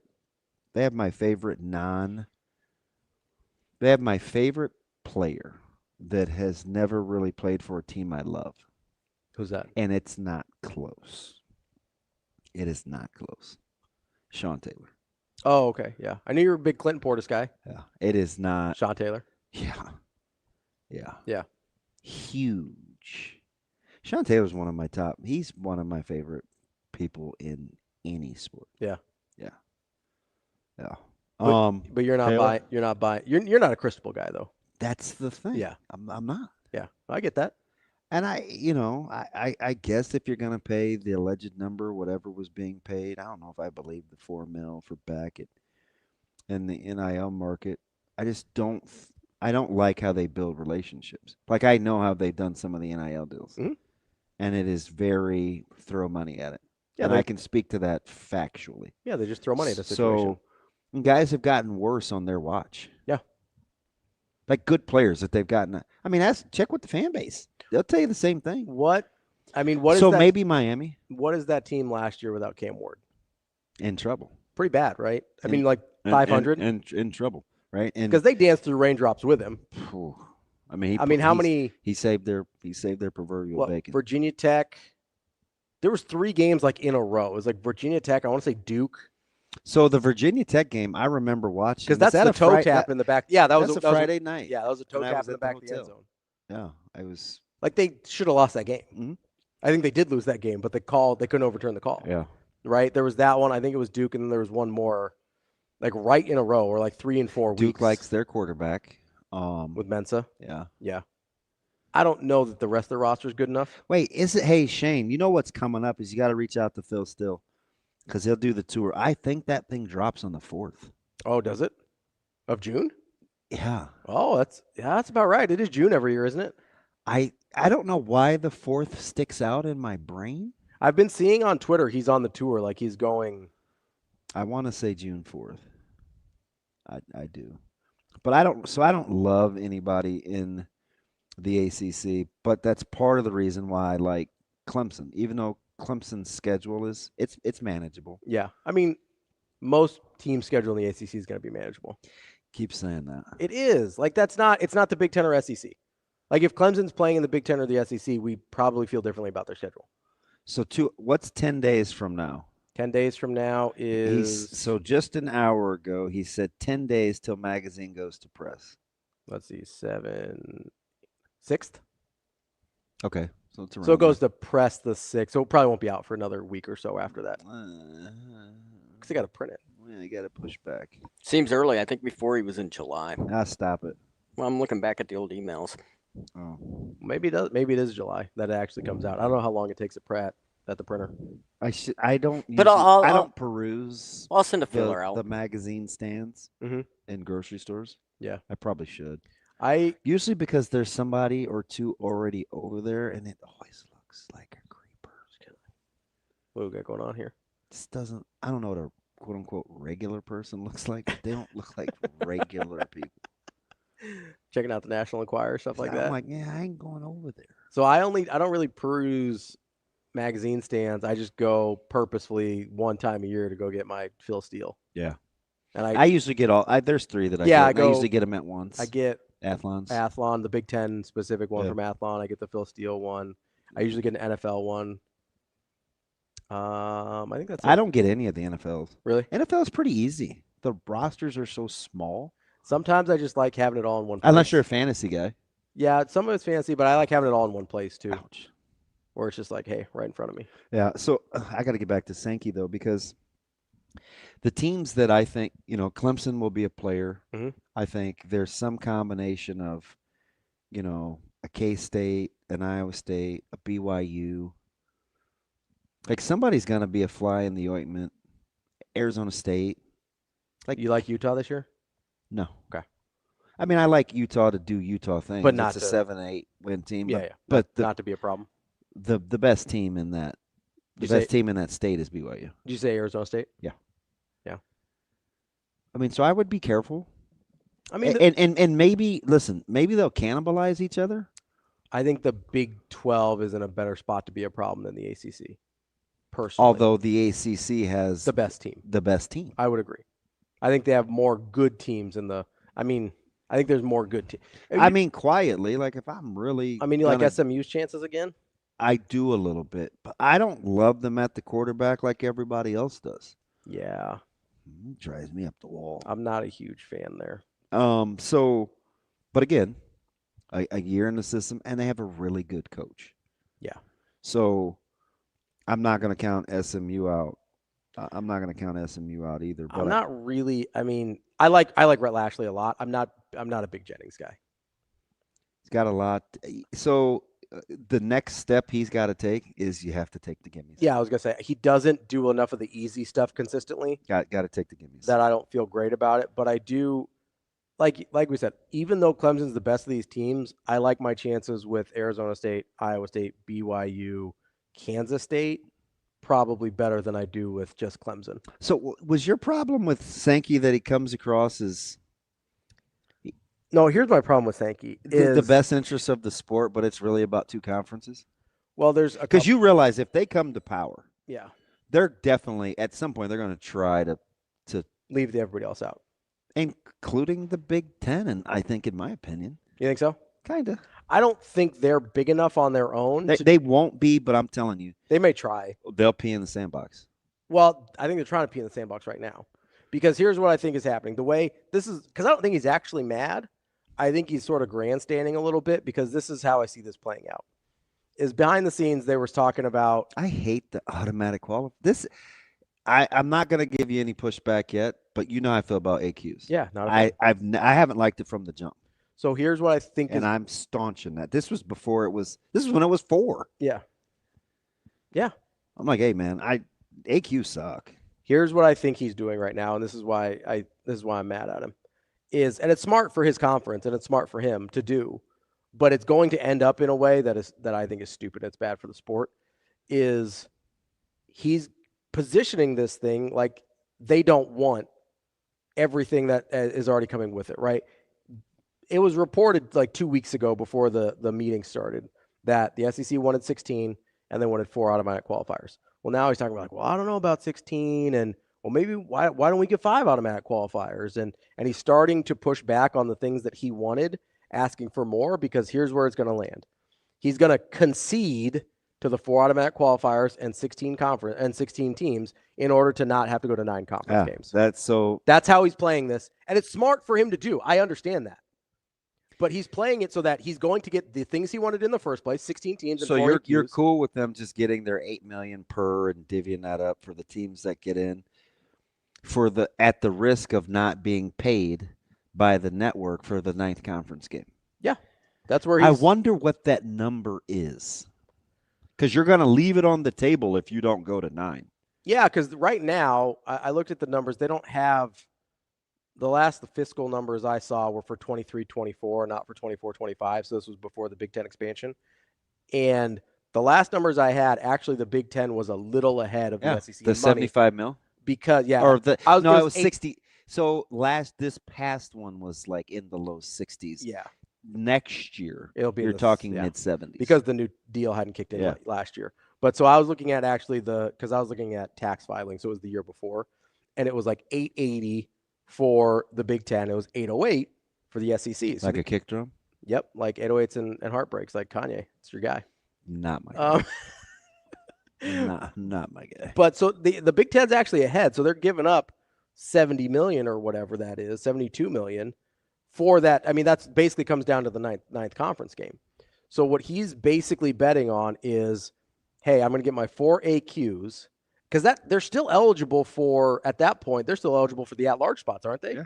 So he's going to bet that, hey, based on having 8 conference games, I can get a 5th team in more often than not, and that'll make up the money. And he might not be wrong. I don't listen. At first blush, I don't see it, but anything is definitely doable. 5 seems like a lot. Yeah, 5 seems like a lot. But if you're sitting here and you go, okay, I've got 4 Big Ten teams automatically in. I've got 4 SEC teams automatically in. And if we get to this point where we already tend to dismiss, I mean, you're going to have your one non-power conference qualifier. You're not getting more than one. You're going to have 3 teams. One of them's probably Notre Dame on the way their trajectory is going right now. More years than not, it's probably going to be Notre Dame. And then you got 2 spots. I don't think they're going to get, because the ACC and Big 12 are both in line to get 2. So you sit here and you go, okay, are either is the 3rd place team in the Big 12, the 3rd place team in the or the ACC better than the 5th place team in the SEC or the 5th place team in the Big 10? And the committee, because of what those conferences are, I don't think they're gonna buy that very often. So he's like, hey, I got a 50-50 shot on any given year. And if I continue to propagate this SEC Ponzi scheme nonsense, I like my chances to get my 15 minutes. I think so. I think the SEC has to be careful because everybody's top 4 quarterbacks in the conference. Mm-hmm. Well, first of all, my supposition is you got to be really good at the quarterback spot to give yourself a chance. Mm-hmm. So let's talk about the top 4 quarterbacks in the SEC. Okay. Agree or disagree, in whatever order you like them. Okay. Sellers, Lagway, Nussmeier, Manning. I think some people would probably throw Mateer in there. Okay. Throw Mateer in there. I'd probably throw Mateer in over Lagway at this point, just on track record. Okay. But some combination of that. So let's say that's a combination of the 5. Yeah. Which one of those guys are you like, oh, yeah, like it's over the moon about? That's national title worthy. Mm. So that's why I think you have to be careful. Yeah. I mean, Nussmeier's probably the closest just because I know the most. Well, I would probably say, but I'm not enamored. And they had a good portal year, but it's LSU. Yeah. And for whatever the reason, even though you got a 2-time coach of the year, it hasn't clicked. Mm-hmm. The fit's been awkward with Brian Kelly. Like I mean, he can clearly coach. Yeah, I don't know if that's a good spot for him. So it's like, okay. So you don't love the LSU thing. I think Nussmeier is the quarterback we know the most about. I don't know if that's the team I consider the best national championship contender. Manning may have the best cast. Yeah, Texas is definitely the best situation of those quarterbacks. But he's still unproven. We went through his snaps. Yeah, we have no a couple idea. Weeks ago. We have no idea. He's thrown 100 passes in his career. So we're banking on the fact that those guys are going to maximize, and it's not. You don't listen, know. I don't want to make it seem like it's a crapshoot, but you really don't know. I mean, Lagway, Sellers, Mateer, Manning, and Nussmeier. I mean, you named 4 guys I don't particularly love. Or 3 guys I don't particularly 3 I know you don't. 3 guys I don't particularly love. 1 that's a total unknown, but I'm higher on than you in Manning. And then Nussmeier. I'm not down on him. I'm just saying. You're not taking it for granted. No. And then Nussmeier, who I think is good, but I'm not blown away by. Right? Yeah. And then, okay, so you want to do the same exercise in the Big Ten? Yeah, because 2 of the guys you're going to put at the top, I think you like a lot. Well, I mean, I like Dylan. You're not even putting him in there? Okay. I mean, I can't. Okay. I was just asking. The 2 you have to start with are the batteries. You got to go with the AA batteries. Yeah. Altmaier, and Aller. 100%. You have to start there. Very high on both of them. I'll take Aller over Nussmeier. Yeah? Fair or no? Fair. I think it's fair. Yeah, I think I take Aller over Nussmeier. And I'll take Altmaier over. Who just did a top 10? Matier? Listen, I think Klatt just did a top 10 in the Big Ten. Yeah. No. Top Overall, quarterbacks in the country. He did. Okay. I knew I saw this because Cedric Gold tweeted this out because this was in the Austin American Statesman, and it was Steve Holly that did it for the College Sports Wire. So Klatt's top 10. Mm-hmm. Ready? Yeah. Carson Beck. Nationwide. Yep. Okay. Nationwide. Carson Beck. And we did this last year. Okay, listen though. My point is not in the conference. He's not in either one of the two conferences we're talking about. So Beck at 10. Okay. Luke Altmaier at 9. Surprised he's getting. I'm surprised he's getting that much love, but I don't think it's inappropriate. But I can dig it. Yeah, I don't think it's inappropriate. Sellers at 8. Lagway at 7. We're doing a lot with those two guys. Hey, listen. We're doing a lot with those two guys. Let me just get. Okay, go ahead. Sorry. I'm sorry. Oh. We're just doing a lot with those two guys. Nussmeier at 6. Okay. Aller at 5. Okay. Levitt at 4. Okay, people like Levitt a lot. Matier at 3. That's bonkers. Arch Manning at 2. We don't even know if. And of course, Cade Klubnik at 1. It's fine. We're doing a lot with those SEC guys. We're doing a lot. All right, let's go. Like if the SEC, listen. If the SEC is that much better than everybody else, we just think Matier's not going to have a problem adjusting. We just think it's going to be cool. Like everybody tells me, right? Everybody, we're probably only there. I'm sure other people have done it, but I mean locally, like we've gotten inside his games and been opponent specific. Yeah. He has not tears up bad opponents. He has not been good against good teams. And you know what people tell me is that there's no easy weeks in the SEC. So where are his numbers going to come from? He was playing at Washington, like he was tearing up like UC Davis and Cal Poly last year. By the way, Cal Poly could be a little thorn in the side in baseball regionals a little bit. And they're in Eugene too, aren't they? Yeah, I think Cal Poly's in Eugene. So yeah. But anyway, I'm just random. I'm just sitting here and I go, okay. We've got what was so upset. I was just trying to tell you. No, about I know. Sankey making the point for 5 teams, but you're banking on quarterbacks and 3. There's a lot of unknowns. Yeah, there's a lot of unknowns. You're talking about. I think 5 is a wild assumption. I know, but I also think the SEC is wildly arrogant, and I think they believe that. Okay. They believe their own hype. They have to. You do need a couple of other good teams, though. Like, you need Miami to be good. You need K-State, Iowa State, Arizona State. Arch Manning's thrown 95 passes. No, I know. Listen, in his career. I said it last week. Look at his rushes. What's he got, 20? He's got 28 rushing attempts. Yeah, believe me, He's played like 130 snaps. I've looked at this. That's barely 2 games worth of snaps. And Sellers has a very, very, very dangerous playing style. Yes. Now, he is a monster physically. He is. But that style does not lend itself to longevity also in this gauntlet of a conference. Let's not pretend. Although I do like South Carolina's talent. I'm not putting them in the playoffs. Well, no, I know, but like, where do you like them in reference to the rest of the SEC? Middle of the pack. So that's kind of my point, right? Yeah. Like, unless like to play that style safely, and by safely I mean just like navigating the whole season, like you probably need to be a little better than middle of the pack to protect that guy and to make sure, because that's the other thing is I don't know how, like he's going to have phenomenal games, right? He's going to have highlights and he's going to do things that you're like, holy crap.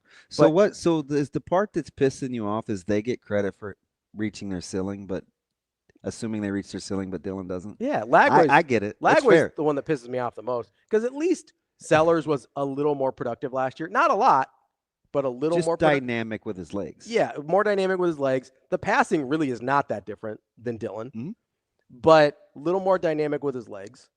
And so he gets the benefit of the doubt. Lagway gets the benefit of the doubt when the numbers are almost identical, except for I think Dylan's passing numbers are a little bit better. And so we're just assuming. Certainly his accuracy is. Yeah, for better than both of them. But so we're just assuming that Lagway is going to reach his ceiling, and Sellers is going to reach his ceiling, and Archie Manning is going to reach his ceiling, and that John Mateer, going from Washington State playing a bunch of bums last year and tearing it up against a bunch of bums last year, is going to reach his ceiling in what's supposed to be the hardest conference in the world. I can't turn a corner without people telling me about SEC defensive lines, right?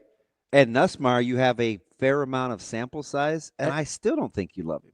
No, he's pretty good, but I don't think they're talking about him as a potential number 1 overall pick next year, and I don't think he's that. Yeah. You know, I look at him and I go, hey, that's a good college quarterback. He probably gets drafted, probably goes in the first round, but I'm not betting my franchise on that guy. And I also don't trust Brian Kelly's fit at LSU, even though I know he's a really good coach. It's been awkward down there, and I can't really put my finger on why the whole time, right? So I'm sitting here and I go, okay, the one guy that I know is good is Nussmeier, and he's the one whose coaching situation I trust the least. And then I go, maybe not the least, but I have real questions. Not the least, but I have real questions about the fit and how that works. Because and Kelly is notoriously hard on his quarterbacks. And they probably should have been better than they have been his entire time down there. Correct. Right? So I don't really know. That's the thing. Yeah, I don't really know. That's where I would land. I don't know they've underachieved under Brian Kelly, right? So I don't know what to do with it. And then I go, okay, so I'm supposed to sit here and I know Drew Aller's good. I know he's good. I know Altmaier's great in his system.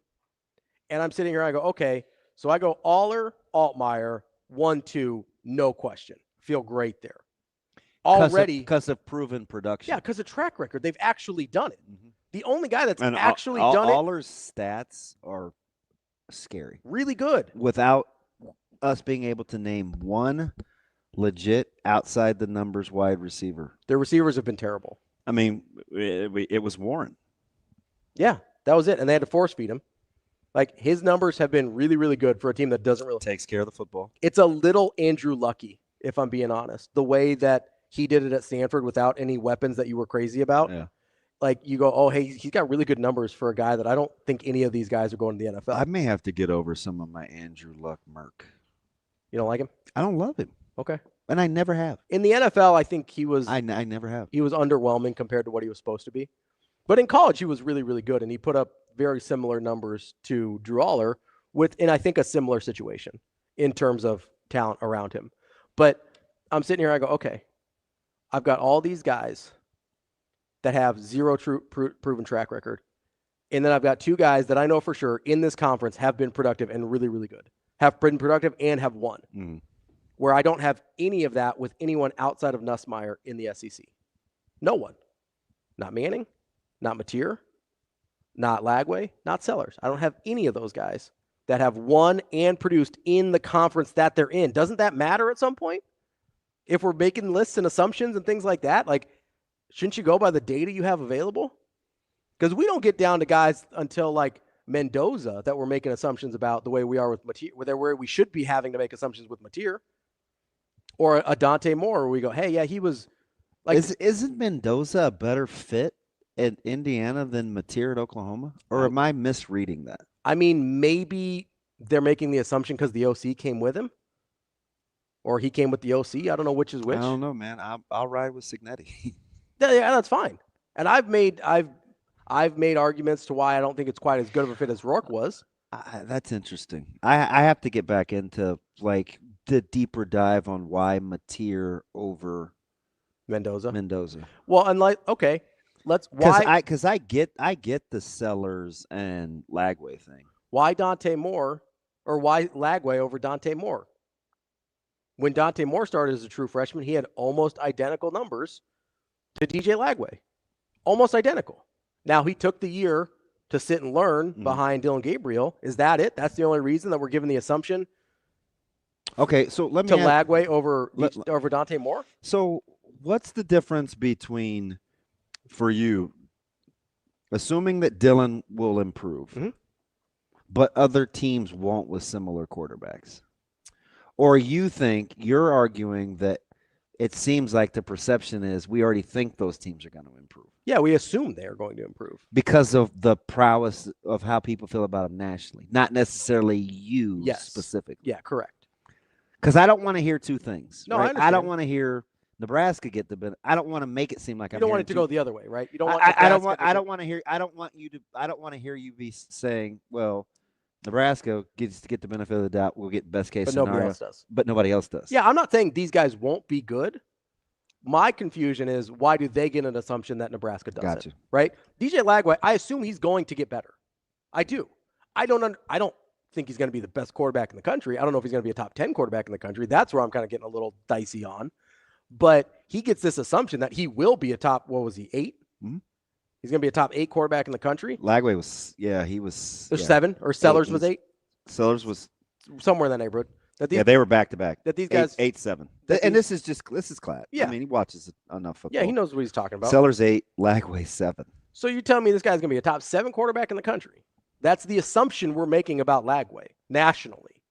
The Royal we making about Florida was much better last year than anyone thought. I mean, we were on Napier Firewatch, especially down the stretch. Yeah. But if you look at their season, not an unsimilar season to Nebraska in terms of how they finished. You know, for the rushing prowess of Sellers, and I get it for the dumb reason you have to count a lot. Sacks. Lagway's the same way. He was still only 4-1 a tote. I think Lagway's like 4-3. I'll look it up. I'm pretty sure Lagway's like 4-3. That's like Tebow career rushing numbers. Yeah, which I know you're a huge fan of. Dude, I think he's a career 4-5 guy. I believe you're right. Lagway was at 4-1 last year. Okay, that sounds about right. Or no, not Lagway. Sellers was at 4-1 last year. I'm looking up Lagway now. But that's my issue is we assume DJ Lagway is going to turn into best case scenario, top 7 quarterback in the country. And I think Dylan is 7th in the conference in the rankings that I'm looking at. Oh, God, I give Lagway way too much credit. 12-9 touchdowns, interceptions? No, I meant on rushing yards.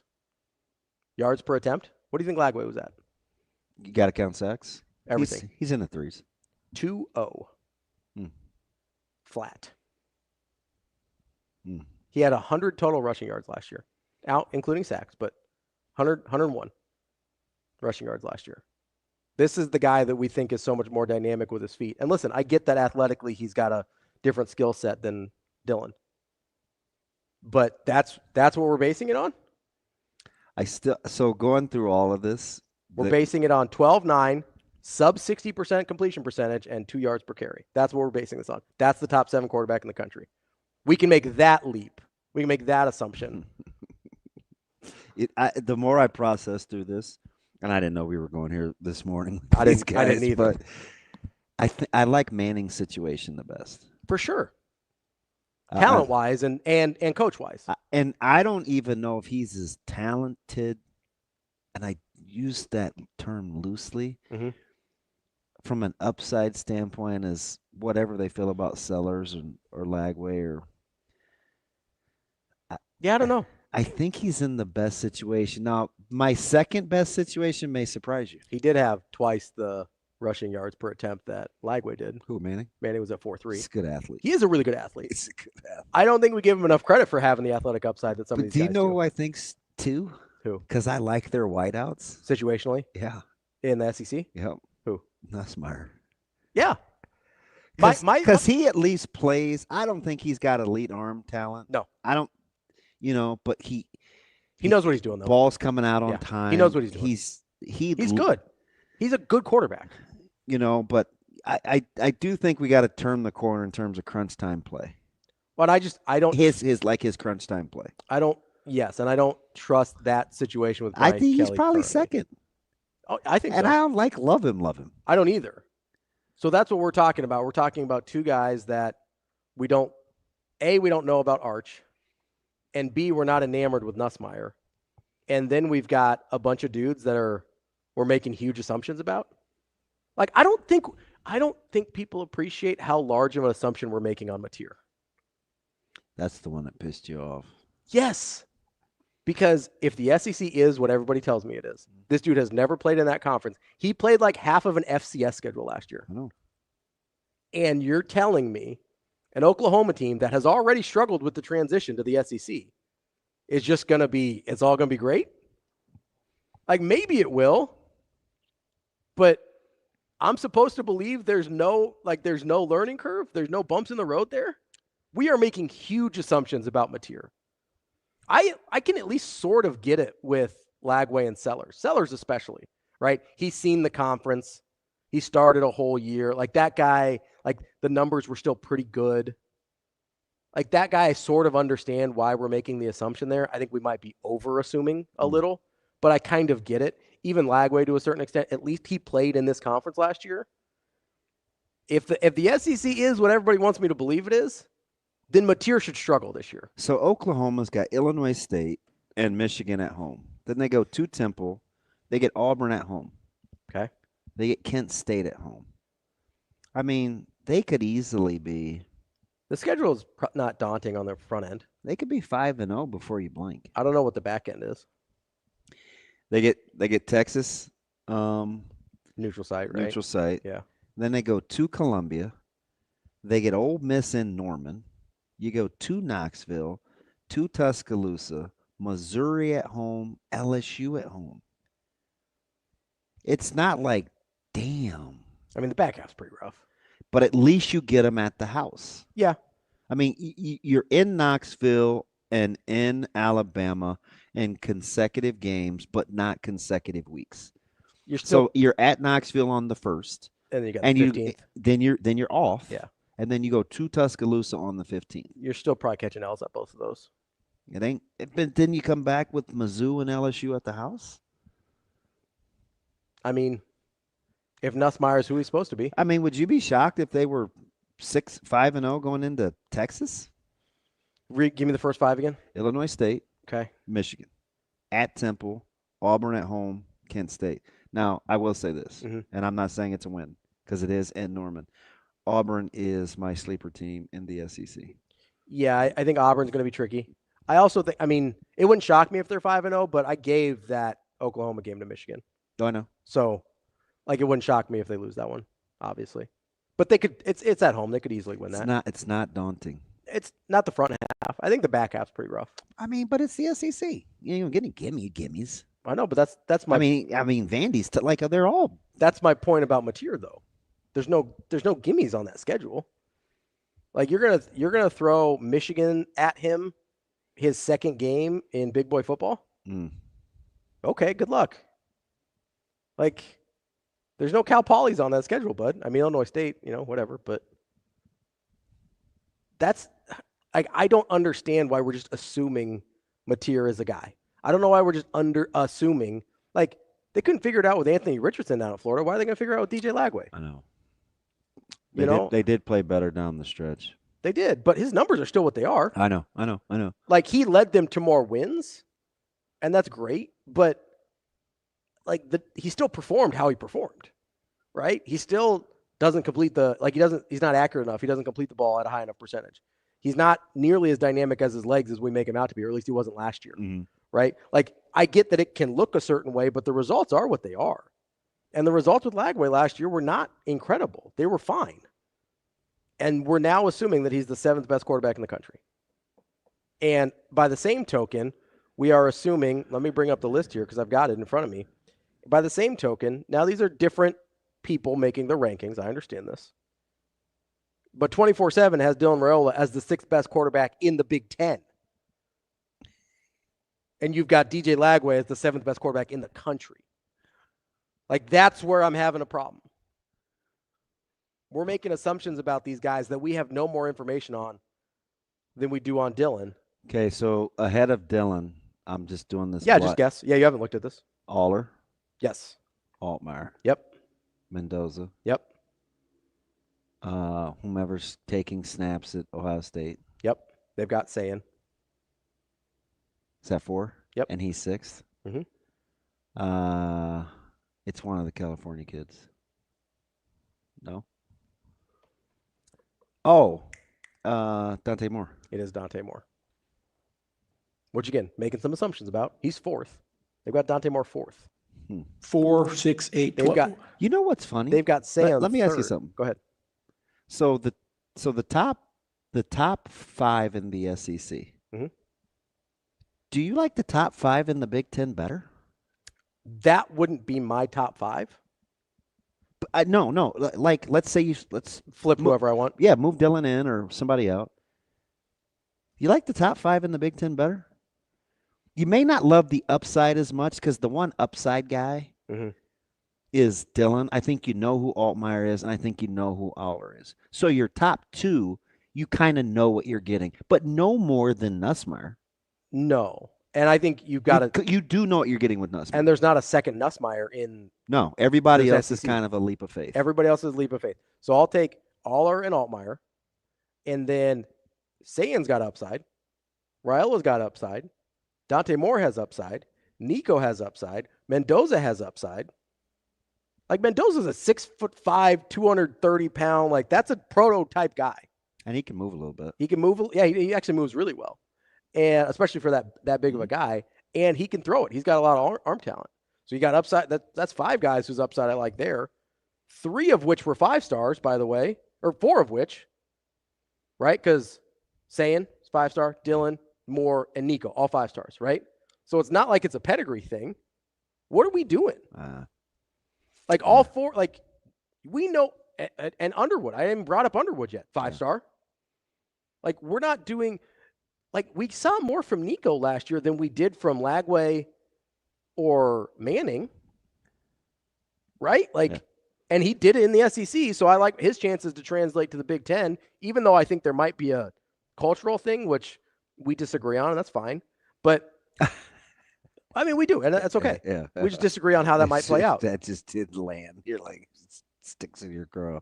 Yeah. I don't like the way that happened, and I think there's people in that locker room that might not like the way it happened either, but maybe Deshaun Foster is better at navigating that than I'm giving him credit for. Like, that's entirely possible. But if in terms of just physical upside, you're telling me that you're Bryce Underwood, 5-star. Nico, 5-star. Dylan, 5-star. Sayan, 5-star.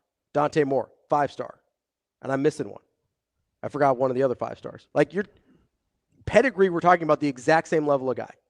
We know more about Nico than we do about Arch, about Lagway, and I would argue about Mateer, based on conference toughness and the schedule he faced.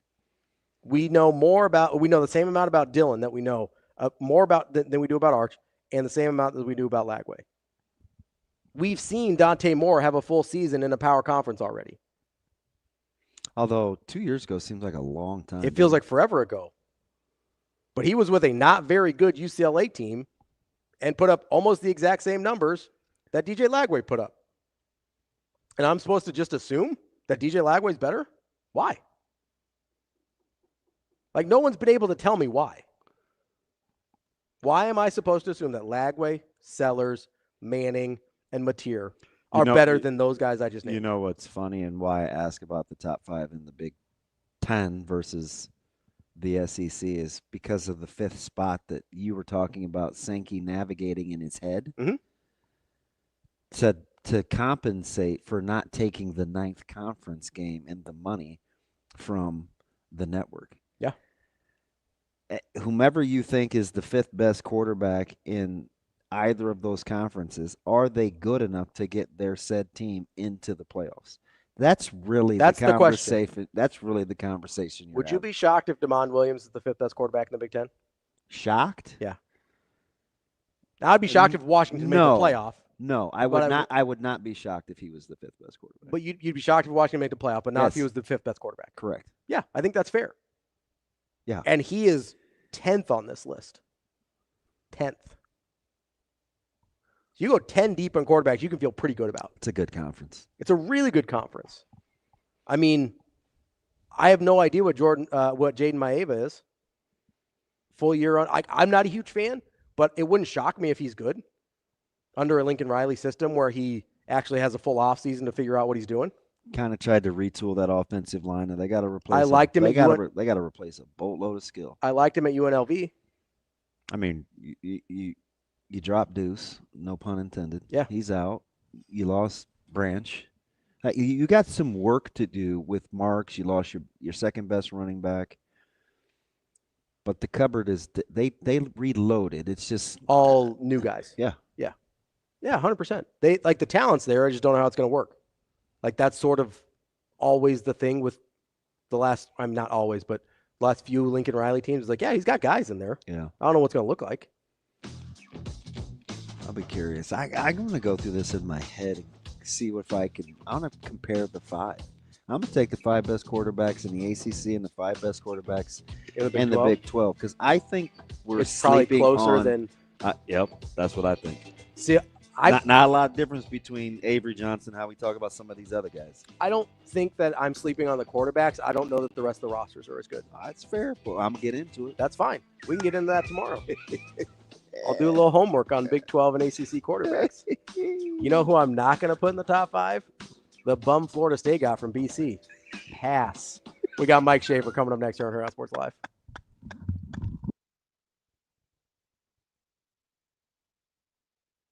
I mean, honestly, I said this on TV, but I couldn't even get a word out in the huddle because my 3-4-year guys, Joey, Jeter, and Troy, just ran the whole huddle. And they said, it's time to go. It's time to lock in. They talked about what the Driffle kid had on the mound, and they just said they've come too far and they've worked too hard to go down like that. So Lewis drew the walk, and Tanner with the greatest bunt in the history of East baseball, and then Troy got a fastball and he didn't miss it, and you know, Joey drove him in. So that's an inning I'll remember for the rest of my life because it was a bunch of old guys doing old guy things, and we're so blessed they're on our side.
Hurrdat Sports and for Borsheims, it is our big game chain player of the game, Joey Senstock, the hero for Lincoln East, a walk-off, sacrifice fly, bottom of the 7th. Couldn't write this any better. You're under the lights near midnight here in Warner Park. I mean, this is what you've been dreaming of as a kid, right? Yeah, absolutely. This is something every kid dreams about, and it's just so I just gotta thank the good Lord above for putting me in that situation. It was just an amazing opportunity just to be in that situation, just being able to come through with that at the right time, with the right play, just means a lot. We also heard from some of your teammates and your coaches as well that before that moment, you enter the bottom of the 7th, down 1 run after the solo homer goes over left field. It was you and a couple of other guys that really rallied the team in that leadership moment. Walk us through what was talked about there. Yeah, I mean, Troy Peltz first started with giving us a lot of really good speech. I probably can't say all of it because it has a lot of explicit words there, but he definitely got us going, and then me and Jeter and a lot of other seniors definitely got the other guys going, just saying that we were right to put in this situation, and just we knew that we could bring this home and get the winning run in.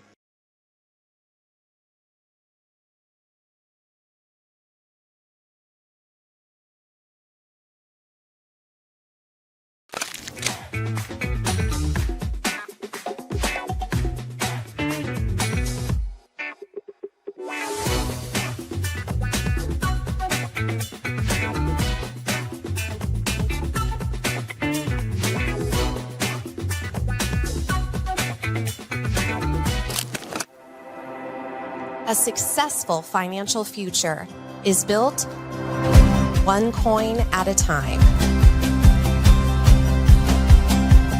Whether you're just starting out or a seasoned saver, we've got the financial resources and team of experts who will be with you every step of the way. Centris Federal Credit Union. We are where you are.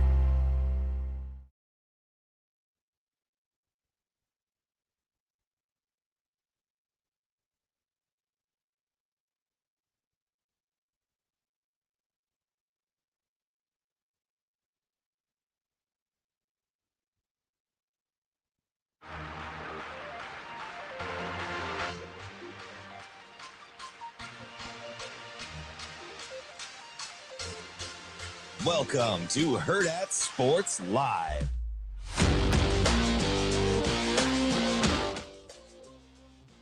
We're back here on Hurrdat Sports Live, presented by Centrist Federal Credit Union. That's DB. I'm Ravi Lulla here at Hurrdat Sports Bar and Grill. We are joined now by Mike Schaefer, Husker 24/7. What's up, Schaefer?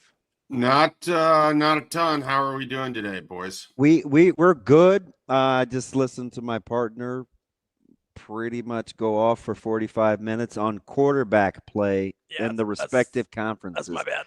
I asked a very simple question, Mike J. The question was, how much money would Sankey have to make to forfeit getting paid for the 9th conference game to think that he could get 5 teams in the current playoff format? Because he seems to have backpedaled a little bit as of late, right? Are you gathering that from old Mr. Sankey? I pretty much just assume anything that he says is only reflected in how it works for the SEC. Like I don't think there's any reason to think that he's working for you as a college football fan or cares about the greater good of the sport or anything like that. It's just about how can the SEC get the most opportunity, get the most teams in, get the most exposure, make the most money.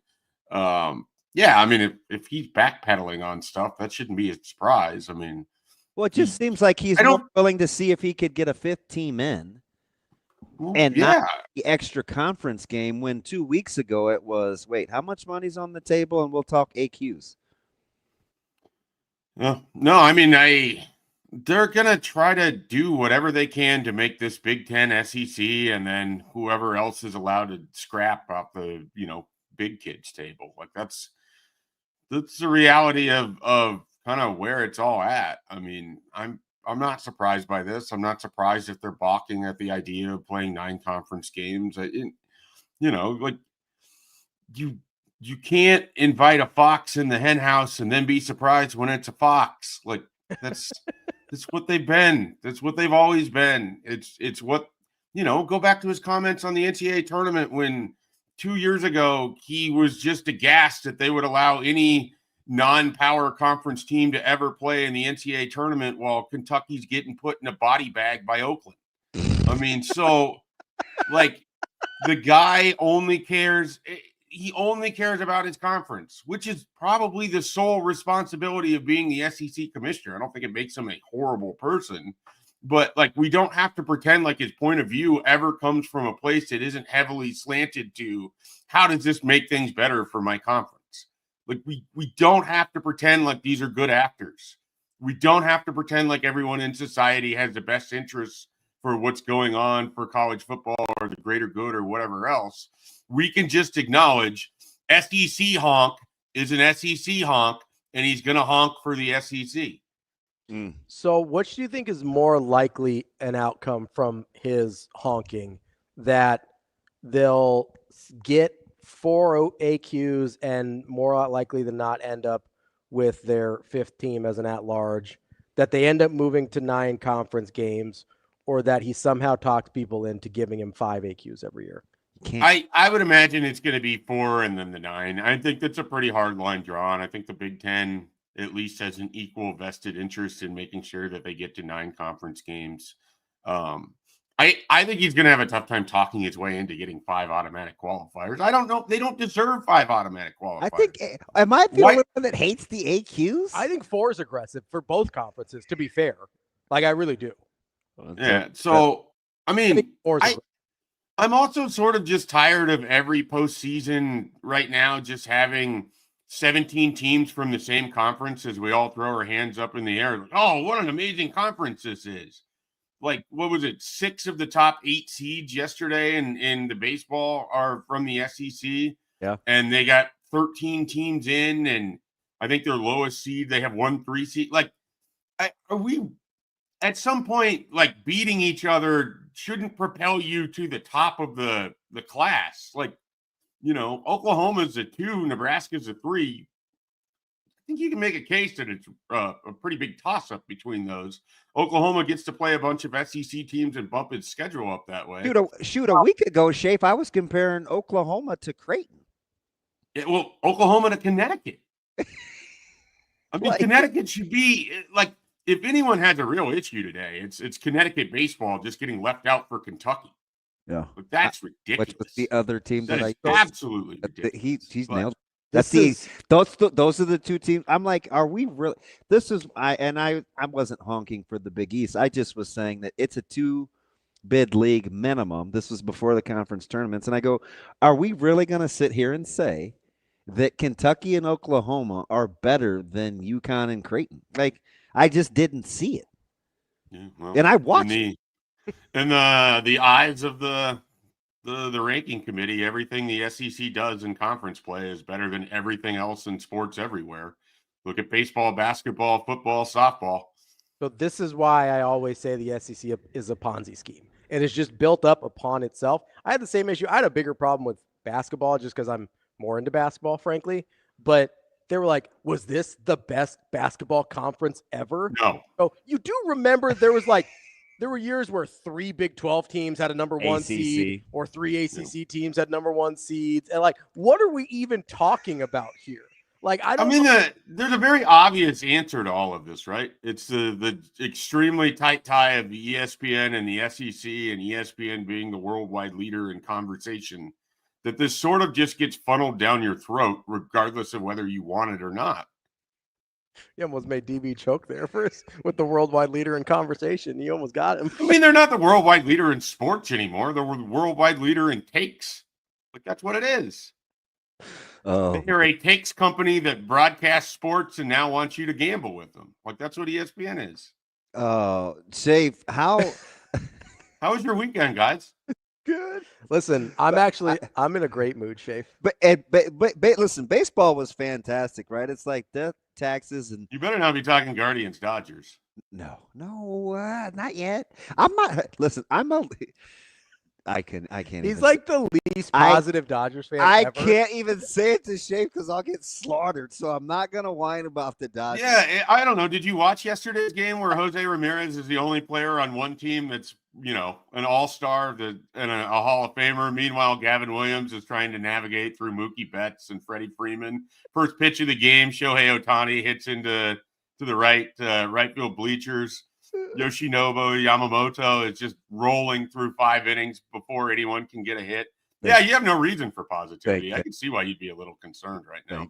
All of those guys on the IL and in your relief pitching, I mean, that's got to be a huge concern. Oh, wait, no, here's Tanner Scott coming in for the 8th inning. Dave, we've lost 6 out of our last 10, man. It's Don't worry, Shohei will be back on the bump by the All-Star break. Swept us. It's tough out here, Mike J. I'm just telling you. Well, you're coming to Cleveland at the right time. They can't hit anything, so I think you're going to be okay. Can you score 3 runs? You got a great shot at winning. Are you? So I get Scooble, right? No problem there. But are you surprised that Detroit has extended on the magic that they captured in the second half of last season? I think it's a little bit of a mirage. I don't think Javier Baez is coming back to 2016 Isn't that form. incredible? I don't think you're getting 2017 Gleyber Torres for a full season. I don't know what a Zach McKinstry is, but I don't need to see him hit more home runs against Cleveland.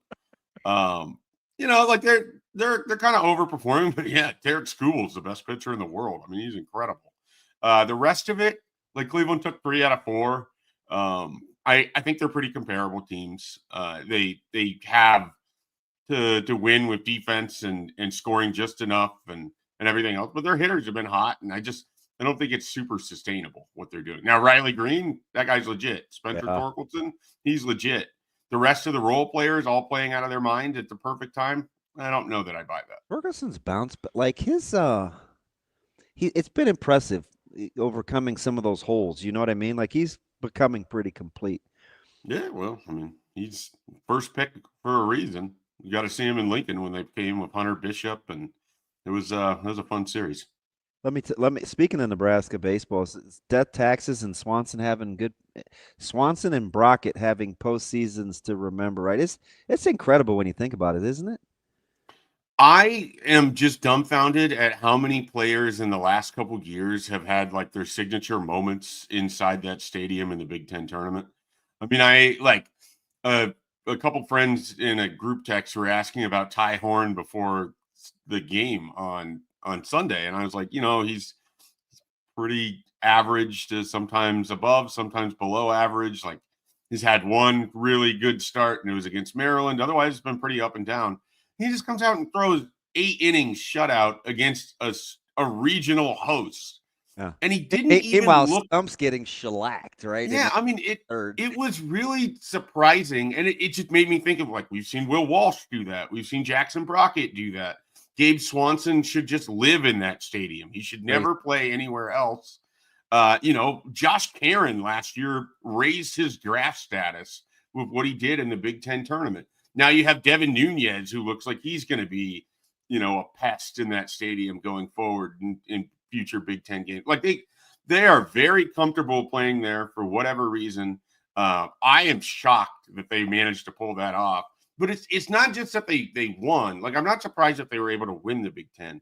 But they did it where they made Oregon and UCLA look so bad. Yeah. Like, Oregon looked like a horrible baseball team. They four hit UCLA, and they shut down an Oregon offense that was as complete as any team in the top 12, I think, in the country offensively. Like, it was wild. And other than Michigan State, the toughest game they played, like, that Penn State team is scrappy. Like, when Nebraska and Penn State play, like, they're a scrappy team. Like, I know it's 6-3, but they were right there putting pressure on Luke Broderick all the way up to the end. Luke Broderick, another name, is a bird literally just flew into my window. I heard that. Feathers. Noise. Feathers are flying up in the air. Wow, that was the old funk.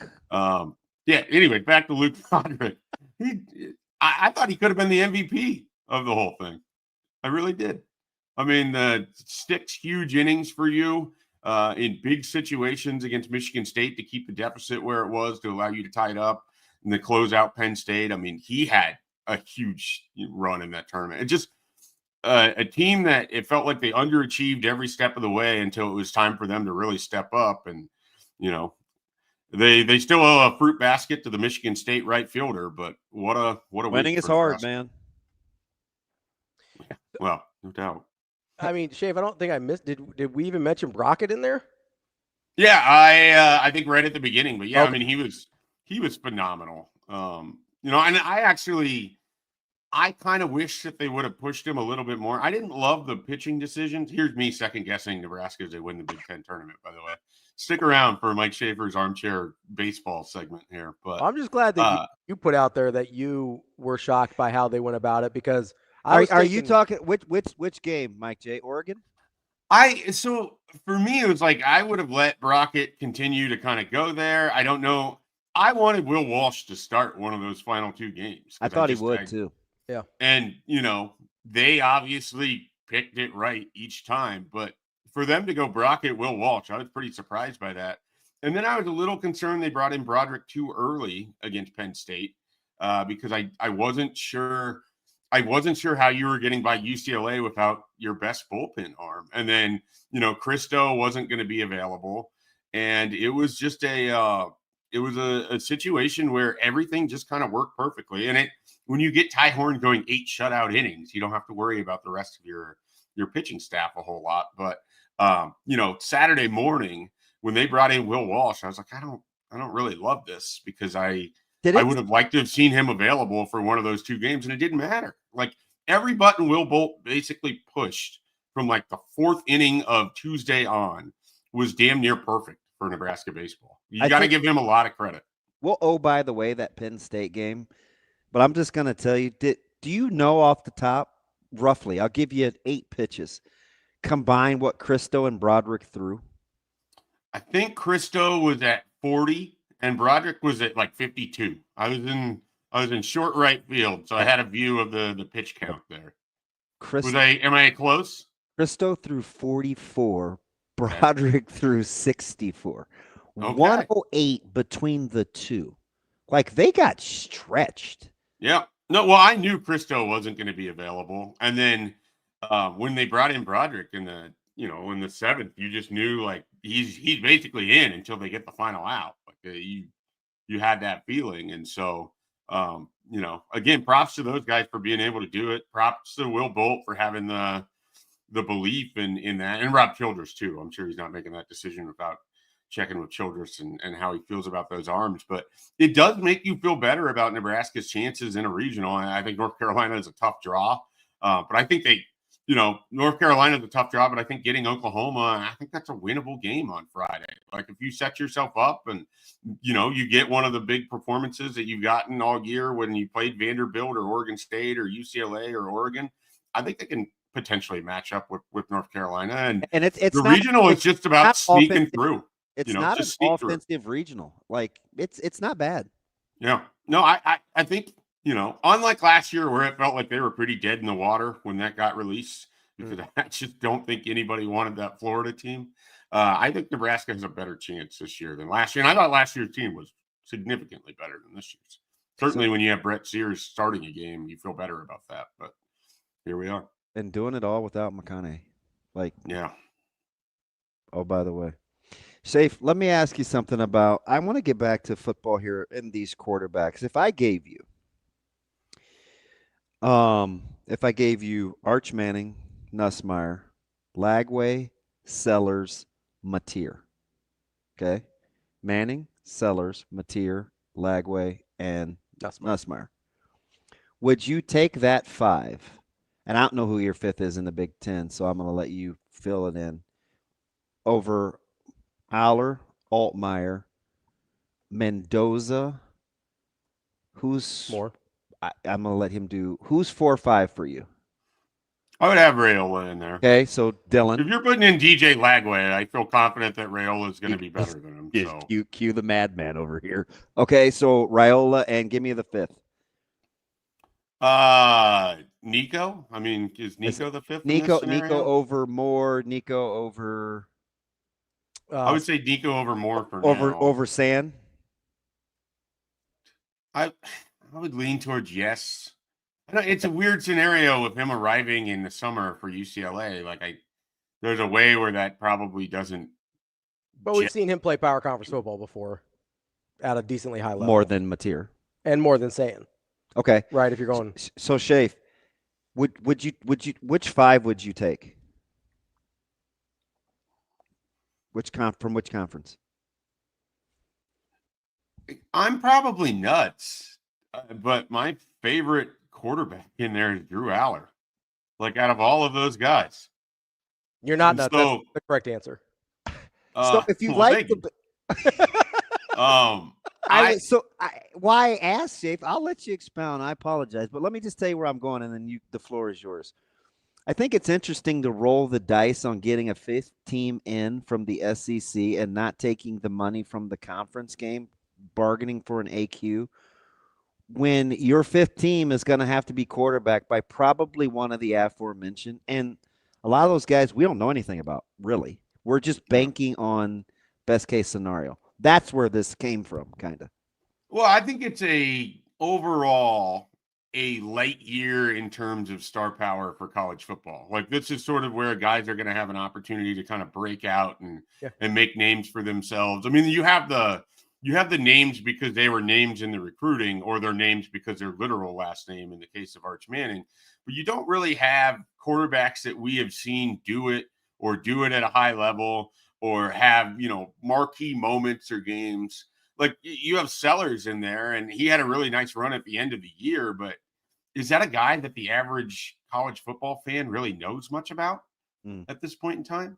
So, and then John Mateer played at Washington State, and how many people actually watched the Washington State game? Hey, listen, this guy next to me has carved through every game and will tell you he beat up on the Sisters of the Poor and was awful against everyone else. Just ask him. He has them at his fingertips. This dude is losing his mind over the quarterback projections this year. He played 2 5 conference schools last year. He played 2 power conference schools last year.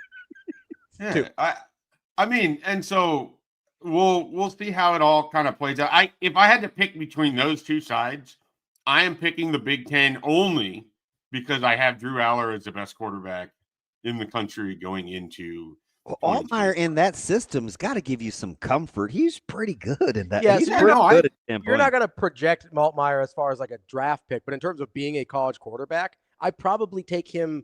It's either second after if I'm taking both conferences. I'm taking him either second just ahead of Nussmeier or third just behind Nussmeier. Like I think in terms of fit.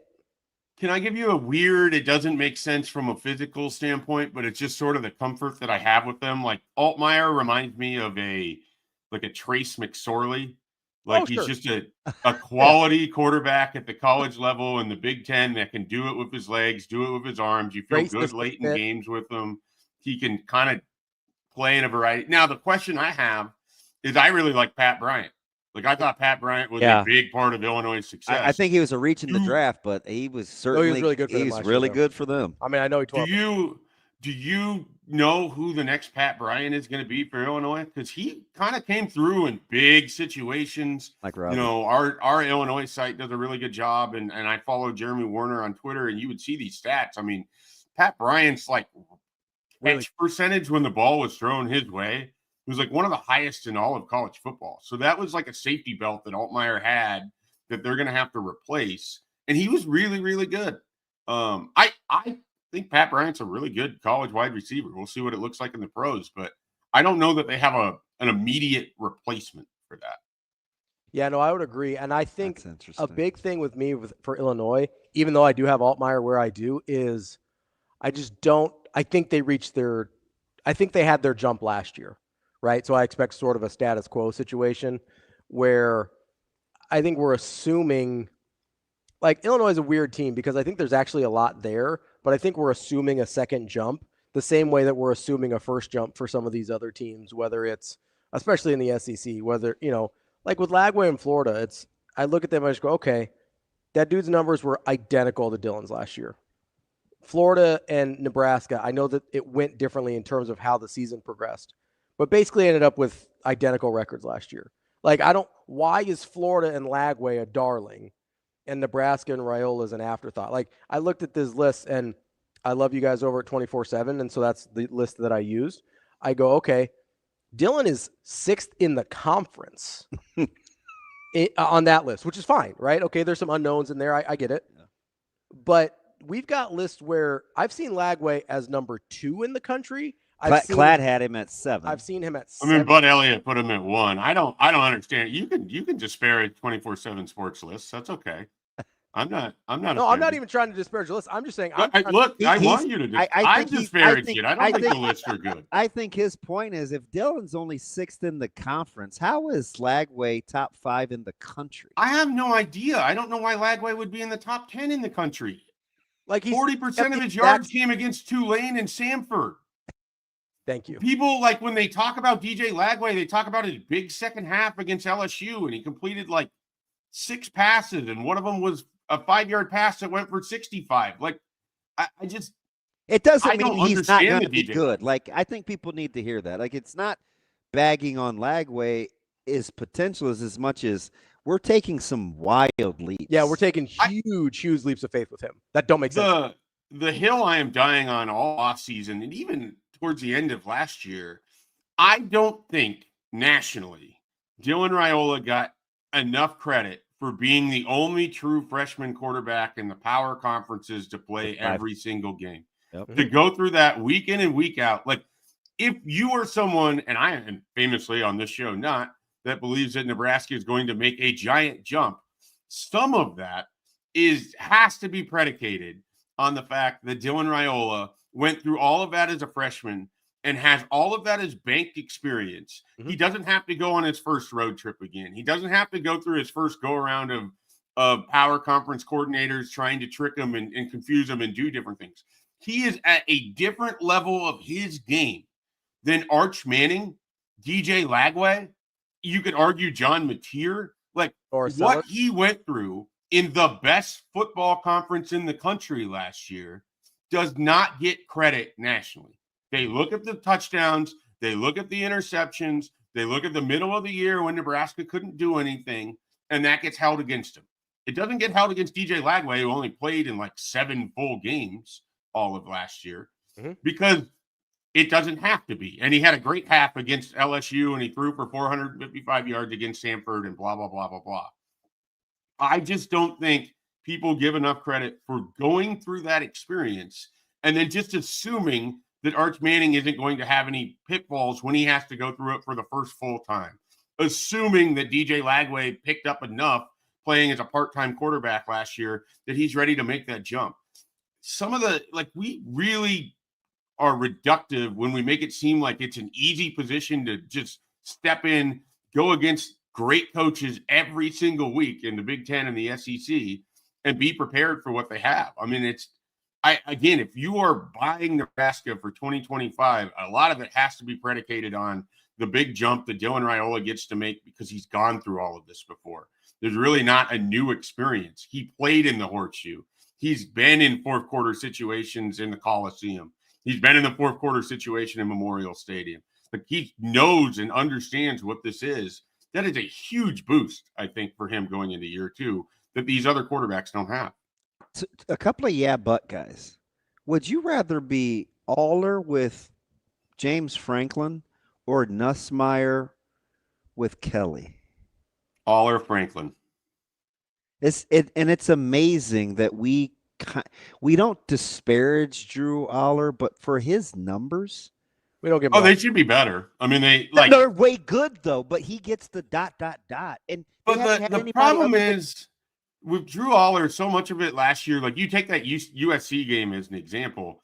He had some good numbers in that game, but he threw like 22 passes to Tyler Warren, and the average depth of target wasn't downfield a whole lot. And so, like, some of it is was asked to dink and dunk a lot last year. That's Altmaier. And then you flip forward to that Big Ten championship game against Oregon, and he's just letting that arm rip. And you're like, oh my God, this guy has some legitimate. And I thought that when he was a high school recruit, he had great film. I mean, he absolutely can throw the ball, but then you would, like I said, you'd watch early season Penn State, and it didn't look like they were really turning him loose. And then against Oregon, he's just kind of out there playing, and you could see the big arm. And it feels like they didn't have enough high-quality wide receiver to kind of allow him to go that way, or he just fell in love with throwing to Tyler Warren so much that they weren't showcasing as much of what they could do on the offense. I felt like they had their, if they let Drew Aller play to his ability and open things up a little bit, I think people are going to be more impressed by him. But yeah, I mean, the numbers alone aren't that impressive. I'm going off of pedigree, what I liked about his film, what his actual physical talent. I think he is as talented as anybody in the country. I really do. I'm not asking you to take a deep dive into South Carolina's offensive coordinator because Loggins has only been there, I think, 2 years. But for a Sellers kind of second-year OC there and a Raiola second-year kind of OC in Nebraska, would you rather be in Columbia or Lincoln? I mean, I would rather Dana Holgorsen just in general. Like, and that's not it. Just not a lot of it's not a lot of disrespect to Sellers. I think if you look back, he had some big games against some light defenses in the SEC. He did, I think, tear up Oklahoma, so you got to give him a lot of credit for that. But I just don't know what to do with him. Like, I don't know that I believe that he's destined to repeat and build off of the last 5 games that he played at the end of the regular season last year. I just don't know that I'm there with Sellers the way that certainly Brad Crawford and some other guys at 24/7 Sports are. But some of that is I just don't know that I buy it. And then I go back to, I didn't watch a lot of South Carolina late. I think I watched the Illinois game. They have a new I watched him against LSU, and he was I believe thrown into a tough spot there in that game and performed as well as he could have. But that one's kind of a wait and see for me. Like, I'd have a tough time putting him in my top 10 quarterbacks. But we're very comfortable with Sark and Manning. Well, yeah, I think because Sark's history is what it is. And, I do wonder how we would feel about Arch Manning if his last name wasn't Manning. I think that carries a lot of weight in the whole discussion because we really haven't seen him a ton. And when we have seen him, he's been perfectly fine to acceptable. But it's not like he's blown anybody's socks off at this point. It's not like Quinn Ewers blew anybody's socks off. So maybe Texas is built in a way where if you get highly competent quarterback play, you're just going to be fine. You don't have to be a world beater. Yeah, I do wonder. Do you think Manning is more dynamic than Ewers was? We haven't. Excuse me. We have not seen a reason to believe that he necessarily is. I don't know that Ewers wasn't regarded as dynamic. I think Manning can move a little bit. I think he can throw off, off schedule, if you will. But I don't know that he's going to be a highlight machine. I don't know that. I just think he's going to play a comfortable quarterback spot. I do think Texas is going to be really good again, though, obviously. I just think they have a ton of talent. I mean, they've done a great job amassing talent on both sides of their line. Their defensive line was pretty much the reason they beat Arizona State at times in that playoff game. Their defensive line, I think, is going to be good again. They have athletes at all levels on the defense. They're not going to overwhelm teams, but they're just going to be better in a lot of aspects. Like I just think they have a very well-built program right now. That's our guy, Mike Schaefer, Husker 24/7. Schaefer, appreciate the time. As always, good stuff. All right, guys. Have a good one. Thanks for having me on. Thanks, buddy. We'll talk to you next week. We're going to try to sandwich in. You talked about eating at the kiddie table and who should have some speaks. You might actually be right. I got some stats from my man Lance. Okay. And then we're going to pit it against the voting and what has to happen for the growth of this playoff deal in the 65%. Yeah. Big 12 may be in trouble. I've also got Hunter brought up a question about why the SEC gets the benefit of the doubt. He brought up it's the SEC quarterback's success in the NFL. I'd like to get into that because I don't think that's true. Hey, that's DB. The kiddie table. We'll see. I'm Ravi Lulla. We'll be back. More Hurrdat Sports Live.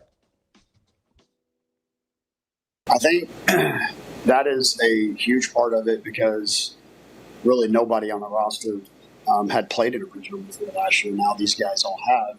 And I think maybe even more important than that is the schedule that we've played this year. I think we're more prepared to go in a regional type setting this year. Not that our schedule was a cakewalk last year by any stretch, but by kind of just looking at the field in the top 8, we've played, 4 games against the top 8, 1-3. So we're battle tested and we've seen a lot of really good arms. The run that we made through the tournament was just like a regional in my mind, just in terms of the ace pitching that we saw over the course of the 4 games.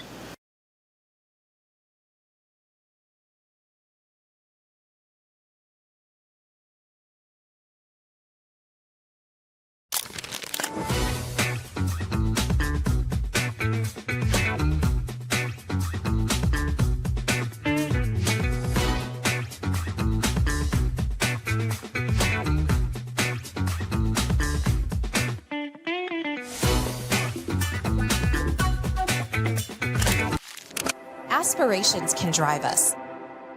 Sometimes a simple gesture is what fuels the pursuit of a dream.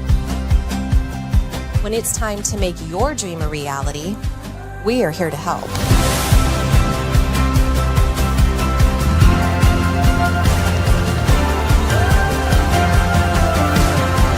Centris Federal Credit Union. We are where you are.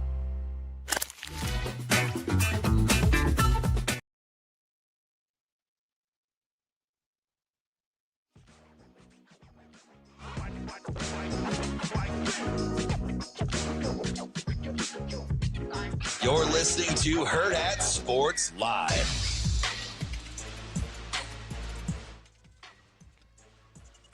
Welcome back, Hurrdat Sports Live. That's DB. I'm Ravi Lulla. We talked a lot of college baseball this morning. Don't forget, college baseball championships are right around the corner. Skip the traffic when heading downtown. Take the winning ride with Metro Transit. Park for free at Westroads and take the Orbit straight downtown or the free ballpark bus that runs every 10 minutes between the Chuck and Dodge Street. And make sure after the game you hop right back on and get to wherever your car is parked. Make sure you game plan at ometro.com. All right, DB. We had a couple things I think we wanted to get to. Yeah, here. my man LC, he's piecing together these graphics, and it's not necessarily. It's just kind of substantiating what we're talking about, right? Like who should have some speaks, who shouldn't have some speaks, and say so. And you dropped the kitty table reference. Yeah. So we're looking at these conferences and national championships since the 50s, the 90s, and 2000s. Right, and you'll see one conference in particular as it sits, currently in last place. It's rough. It's rough out here. I mean, it is really, really rough with the Big 12. Yeah. Right, and the conference right above them, and this is even with Clemson and FSU and having low runs, and in the 2000s having some runs, still at the bottom too, with the ACC and the Big 12. Now this is funny too because he brings up a good point when he's talking about. So I want to clarify real quick. Go ahead. So this is the conferences as they're currently affiliated, not the conference the championship was won in. Correct. Right. So like the SEC since 1950, they get the Oklahoma national championships in there. Yeah. The Big Ten gets Nebraska's. Right. So correct. Yes. So just want to make sure we understand that there. This is where they are now, not where they are when they won. And Lance says, he goes, the real fight with the new A4 governance proposal is for each sport the NCAA rolled out last week. The current proposal says that there needs to be 68% approval for any rule changes. 68% approval. Yeah. Okay. A little more than 2/3. The SEC, the Big Ten, and I think the ACC are pushing for a 65% vote for approval, which we know. This is kind of what Sankey's been alluding to. Well, why? Because they can get that without the Big 12. Correct. At 68%, the Big 12 could essentially block any proposal they don't like with a super veto at the football level. At 65%, they cannot. If the Big Ten, the SEC, and the ACC approve, they don't need the Big 12, right? People scream that would be unfair for the people scream that that's unfair for the Big 12. He said reality. You don't let the kiddie table determine what the true players of national championship pedigrees do. Because he's just lending credence to the discussion. Because at a certain point, Big 12 is just going to have to be happy to be there. That is wild. But look at the Big 12 conference. No, you know what I mean? But hear my heart. I understand. Like, I think so. Part of me. That's a great job by my man. No, that was awesome. Thank you, and appreciate that. Like part of the problem, I think, when we have Rico, you better make us bigger because Sasha will not be happy if you keep us small. I like us small. Sasha will have my head. Like part of this whole thing is. Thank you. I do not want her my initial thoughts when I go, okay, the Big 12 is it takes me a minute to remember the Big 12 looks a lot like the AAC did not that long ago in terms of who's actually in it. You know what I mean? Like, and so been really, really good for basketball. Not as not as good. You're talking about a mix between AAC, Pac-12, and the Big 12 teams nobody wanted. Right? And so you sit here and you go, okay, I get that they feel like they're still part of the big boys because in basketball they are. But you look at it in football and you go, okay, what exactly are you bringing me? What is it Arizona State? Is that the best you have to offer? Because it was last year. Is it BYU maybe? Because that was near the top. And I like BYU, right? But we're talking about a different thing when we're talking about Arizona State and BYU and Iowa State and Kansas State than we are if we're talking about Ohio State, Michigan, Penn State, USC, Oregon. Like those are different conversations between Alabama, Georgia, Texas, Oklahoma, LSU. Like that's a different conversation between those three. I would even argue it's a different conversation than Clemson, Florida State, Miami. And all three of those teams haven't been good at the same time since all three of them have been in the conference, right? But I would argue that's a very different conversation still. So you sit here and you go, okay, at a certain point, that's why the ACC is going to be on board. The ACC is going to be on board because they are I think they recognize more that they're lucky to be alive after all the litigation with Clemson and Florida State. Mm-hmm. The Big 12 is going to have to just be happy to be there. BYU top 25? I think so. I like BYU. Iowa State top 25? Yes. Arizona State top 25? Yes. SMU top 25? Yes. Kansas State top 25? Yes. I mean, ask me top 10 though. I don't think maybe BYU. So that's the difference. Very solid conference. But that's the difference. Ohio State. Yep. Top 10. Yep. Penn State. Texas top 10. Yep. Penn State top 10. Yep. Clemson top 10. Yeah. Gets a little loose. Oregon top 10. Yeah. LSU top 10. Close. Georgia top 10. Yeah. Yeah. So that's the difference. Huh. Right? I don't mind that. Let me ask you something. I actually like the Big 12 conference, but not for the conversation we're having. Is South Carolina preseason top 10? They should not be. They might be. Like we do this every year. There's a team. It's kind of there's my a point. team every year that we get enamored with the quarterback and kind of like we sort of did this with Ole Miss last year. Right? We're like, oh, we like the quarterback situation. We like Jackson Dart. We like all the transfers they brought in. And then they were kind of just what Ole Miss always is. Pretty good. That's about it. We get enamored with a lot of the transfers and then a quarterback that we like. And this happens every single year. And I think South Carolina could be that team this year that we get a little too enamored with a quarterback that we fell in love with and transfers that we really like. And I forgot that Dow got hired. He upgraded in South Carolina. So Shula moves in. Yeah, Shula got promoted to.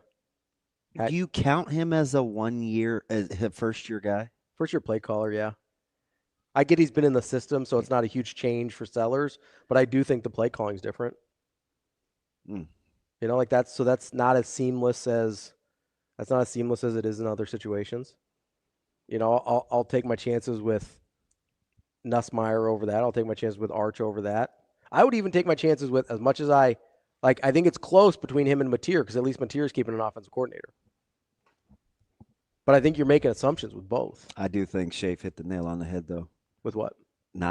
It may be a little bit of as an elite year. Lack of star power. So you could have a lot more volatility. I also think we're grasping at people because of that. Maybe there's room for an Avery Johnson. Yeah, maybe. Or back, or, somebody.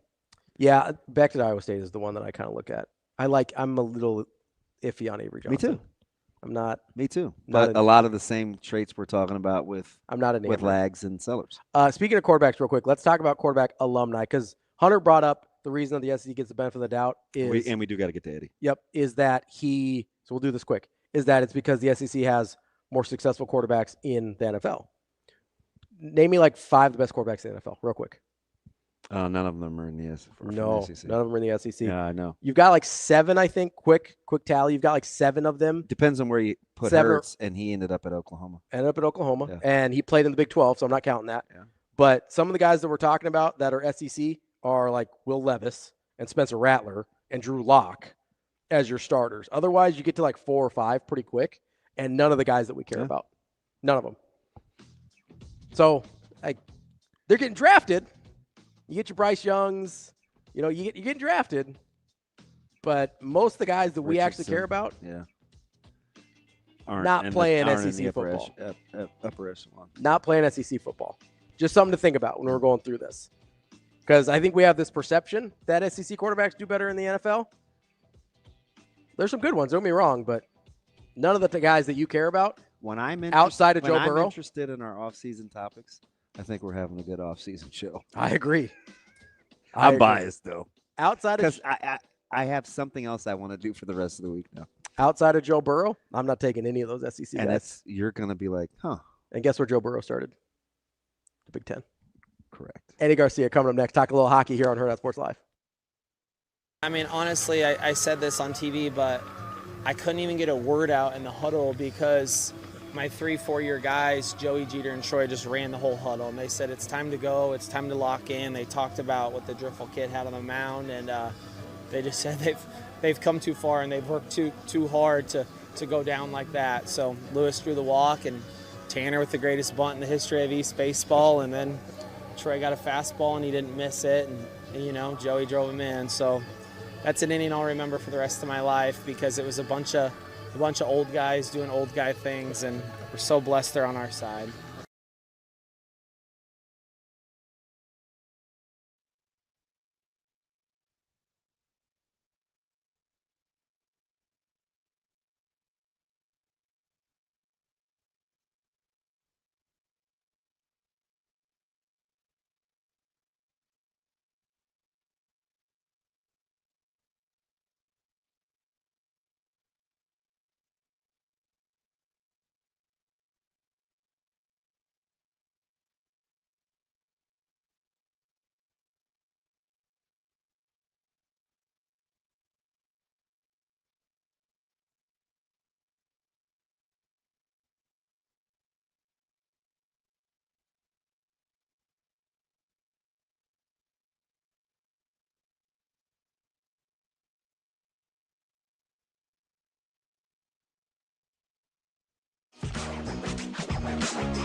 You're listening to Hurrdat Sports Live.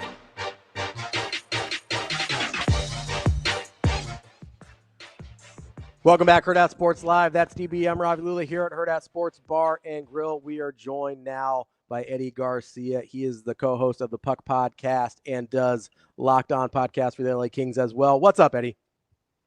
Hey guys, how are you? Eddie, how are we? I'm going to start this a little off topic, but we have some folks in here. I have a lot of Toronto ties. So let me just ask you, on the heels of Shanahan being let go and another you're a hockey guy. You get it. 3-1. It's notorious. Game 7s, the Leafs. Were you surprised about Shanny and like Berube versus what moves they actually had to make for this team? How'd you feel about what they did with Brendan Shanahan? I wasn't surprised. He had been there for 11 years. Yeah. He did oversee a rebuild. He was part of the group that got the core four together, with Matthews and Marner and Nylander and Tavares. And, it's one of those things where it just kind of ran its course. I don't know that it's necessarily his fault or, that you blame him more than you blame anyone else. But, 11 years is a pretty long time. And, probably both sides could use a change. I was not surprised by it. What do you think's next for them? Well, I think Mitch Marner's gone. We'll see about John Tavares, but it's one of those situations that you see in sports where the team's good and they're good enough to make the playoffs. And they'll try, it's that whole thing where you're not going to just blow it up. I mean, they won the division, they won the Atlantic Division this year, right? So it's not going to be major changes, but they're going to try to tweak this and that, and maybe a little bit of bad luck in what happened with Anthony Stolarz, their number one goalie. Not saying he's the greatest goalie in the world, but they lose him early on a kind of a controversial play, and. They got to go to their number two, and I'm not saying it's all Joseph Woll's fault, but you lose in a game 7 and you don't have your number one goalie. Maybe if he's there, maybe they win. Probably not, because it's the Leafs, but it's one of those, like I said, it's one of those things where you're a good team. You're not going to make major changes, although I guess you could say Mitch Marner. You just thought Eminem, like Matthew, you just thought that pair would have something more to show forth in this conversation we're having on May 27th. Yeah. And 2025. Matthews was clearly not right. But at the end of the day, nobody cares. You're out there playing, you're going to be held responsible for your performance, but he wasn't what he needs to be. So they'll make tweaks. I don't know that they're going to make any major changes, but they're definitely going to have to make some tweaks. And Marner, I think, is gone. He's in this opportunity that he'll never get being again at his age, the chance to be the highest paid player in the NHL, maybe. Yeah. The salary cap going up, he's going to get a boatload of money, and he'd be crazy not to take it. And you guys know as well as I do, when it's all said and done, the money talks, and some team's probably going to offer him $16 million of the year, and he's going to be like, yeah, I'll take that. And maybe he needs – I know he likes Toronto. I know he does. I think in his heart he would like to stay there, but maybe he needs a change too. I mean, he hasn't come up, big at all in these big games, so maybe he needs to go somewhere else, and it's better for everybody. So, Eddie, speaking of needing a change, I got to ask, because, you're talking about going from a number one goalie to a number two goalie.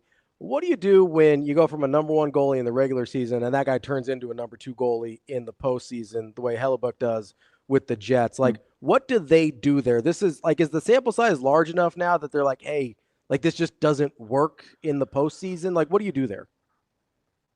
Well, they signed him to 8 years, so just eat it. Like, you just got to deal with it. I mean, unless he comes to you and says, I want out, it's not working here, we both need a change, then yeah, I mean, they decided, they were going to sign him, and I get it. I mean, he's a great regular season goalie, but yeah, I mean, like, it's kind of uncomfortable to watch at this point. Well, it's no worse than like Harden and some of these guys. It is uncanny. Somebody dropped a Hellebuyck Lamar Jackson reference on me. I was like, oh boy, it's getting bad. I saw a thing on social media. It was Austin Matthews wearing a Joel Embiid jersey, which was very, very awkward and kind of funny. But yeah, no, I mean, you just keep going with it. I don't know what other choice you have. You made the decision to sign into the long-term extension, and you're now married to him, for better or worse. So buckle up and get him a sports psychologist and see what happens. Maybe a witch doctor too. Like, I don't know, they got to do something. Try anything. Prolonging the inevitable or enough championship DNA for the Carolina Hurricanes? Oh, I think it's just prolonging the inevitable. But Florida's kind of a weird team for all the experience that they've had. Probably about to go to their third straight Stanley Cup. They kind of play with their food. Yep, they eat it a little bit. Yep, they do, man. I mean, in the finals last year, I mean, they had the Oilers 3-0 and let them get back to a Game 7. They won it, so nobody cares. But that was, that could have been a historic collapse that, we're not even mentioning. Well, I guess I am mentioning it, but I mean, Toronto, they let them win that Game 6. They go to a Game 7, although they won Game 7 pretty easily. So I don't see Carolina. Carolina's not as good as Toronto. I love how scrappy they are, and their team above whatever. But hockey is very much a team sport, as you guys know. But you still need that alpha. You need somebody that you can lean on in key moments. And I like Sebastian Aho a lot as a player, but he's just not that guy. And they desperately tried to get a guy like that. They tried with Mikko Rantanen. It didn't work out. They probably should have asked him, hey, do you want to play here before you make a trade for him? But I think they'll go hard after Mitch Marner in the offseason. They're a market that is desperate to get an alpha. And I don't know if Mitch Marner is that, to be honest with you, but they're going to try. They need that guy, and they just don't have it. So I think it's prolonging the inevitable, but yeah, like I said, Florida's kind of a weird team a little bit like that. This is, granted, it's unconventional, and they're doing it in a way in which I didn't see when we picked them. But you and I, we were kind of kindred spirits with the Stars still alive, although they ran into a buzzsaw the other night. But, I mean, this has got a chance to be a really, really good series with the Stars and the Oilers, right? Well, they got to win tonight, though. Yeah, yep. I mean, it's not nearly as desperate as the Hurricane situation. If they win tonight, then buckle up. But if they don't, then I think they're done. How do they slow Draisaitl down? Well, to me, it's more about McDavid, to be honest with you. Well, he's a playmaker. He's a given. Yeah. He's just going to do his thing. Well, I guess you didn't ask that question because it's not possible. Draisaitl is a moose, though, man. Like, seriously. They that can't guy, get him off the puck. No, he is just so. He's a wide body. I mean, just keep try and stay with him. Just try and. I mean, he's not the fastest guy in the world, so you can stay with him, but you're not going to get him off the puck. Just try and keep him from being in a dangerous area where he gets the puck and he puts it in. But I love the NHL and I love the playoffs, and it's just so. I was just thinking about this the other day. It is so hard to predict. It's so different from the regular season. Yeah. It's just. I mean, I'm not going to sit here and say that I get my picks right all that often, but my final four, only one of them made it out of the first round. I mean, sometimes it's so unpredictable. You're just kind of like, what was the regular season for? It doesn't tell you much of anything. It's such a different season. Crazy. It's crazy. But that's what also makes it very intriguing as well, that it's not predictable. It's not like, a lot of times in the NBA playoffs. I'll be honest with you, I have not followed the NBA playoffs this year, so maybe it's, but I think that in the NBA, you usually don't get a lot of upsets, right? Usually it's the teams that you think is going to especially in the first round, right? It's almost boring. Yeah. So it is both maddening and intriguing, the NHL playoffs sometimes. This isn't the same Dallas Stars team that you thought playing wise when you picked them in the preseason, though. Like, credit to how they've kind of gotten back healthy and piecing this thing together. Are they better than a pieced together team at this point? I just don't understand how their depth isn't coming through more. And I know injuries are always a part. Like, Jason Robertson clearly is not healthy. He's not even close to being the guy that we've seen in the past. But they've got so much depth, and I just thought that would shine through. And Edmonton isn't a very deep team, and yet, guys like Ryan Nugent-Hopkins suddenly are contributing and making plays. And I'm surprised they've held up physically. Like, they've gotten to skate pretty freely in the neutral zone, which that can't happen if you want to slow these guys down. I don't know. The Oilers are a team that I just can't figure out, especially, they've got two, they're like a football team that's got two mediocre quarterbacks and they both play and they still keep winning. And you're like, I know they've got an elite, the elite player, but even Connor McDavid is not, he hasn't gone crazy. It's not like he is leading in points. He's getting a ton of assists, but, it's not like he's leading in goals or even close, really. Stuart Skinner, that guy. I mean, he gets blown out in the first two games. He loses his starting job, and you're like, okay. And then through injury, replacing another journeyman, he gets back in, and then he throws, two shutouts, and then he'll have one goal in his last game. You're like, that doesn't make any sense. That shouldn't happen, but it is, and I can't figure these guys out. Maybe they're just way better than I thought, and again, I get it. They've got the best player in the world, but that typically doesn't mean you're just, automatically going to be a good team. I just didn't think they had a whole lot of depth. I didn't think their defense was very good. I didn't think their goalie, the goaltending isn't good, but it's getting the job done. So I can't figure that team out. That's our guy, Eddie Garcia. Eddie, appreciate the time. Enjoy the rest of the playoffs here, and I'm sure we'll check in again soon. Yeah, and here I am saying it's unpredictable, and we may have a rematch in the Stanley Cup. But that rematch would have been unpredictable at the start of it, and it's the windy road too. Wow, yeah, I'm with you. All right, guys, take care. Thanks, Eddie. Appreciate the time as always. That's Eddie Garcia. Make sure you check out the Puck Podcast or Locked On LA Kings podcast as well. Where has Mikko been, by the way? He better show up. He's got to show up. Yeah. Because he's been, he's offensively, had an assist and a point and stuff, but not like he was 5 games ago, though. Listen, they got to win along the boards.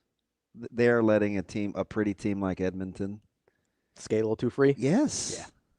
Yeah. That's the kind of style I like. Yeah, they're gonna have to get back to where they touch those guys along the boards. And it gets physical like they did Colorado. Whether it's basketball or hockey, I like that freedom of movement. Yeah, but it's hard to get either in the playoffs. Dude, McDavid he's incredible. It's a whole other deal. He is really. I mean, and I don't know a lot. I don't know a lot about hockey. I know that guy's pretty good. They can't touch him. Can't get any gloves on him. That is the show for Tuesday. We birthed a new segment coming up later on this week, though. Yeah, so we're going to give you a little tease here.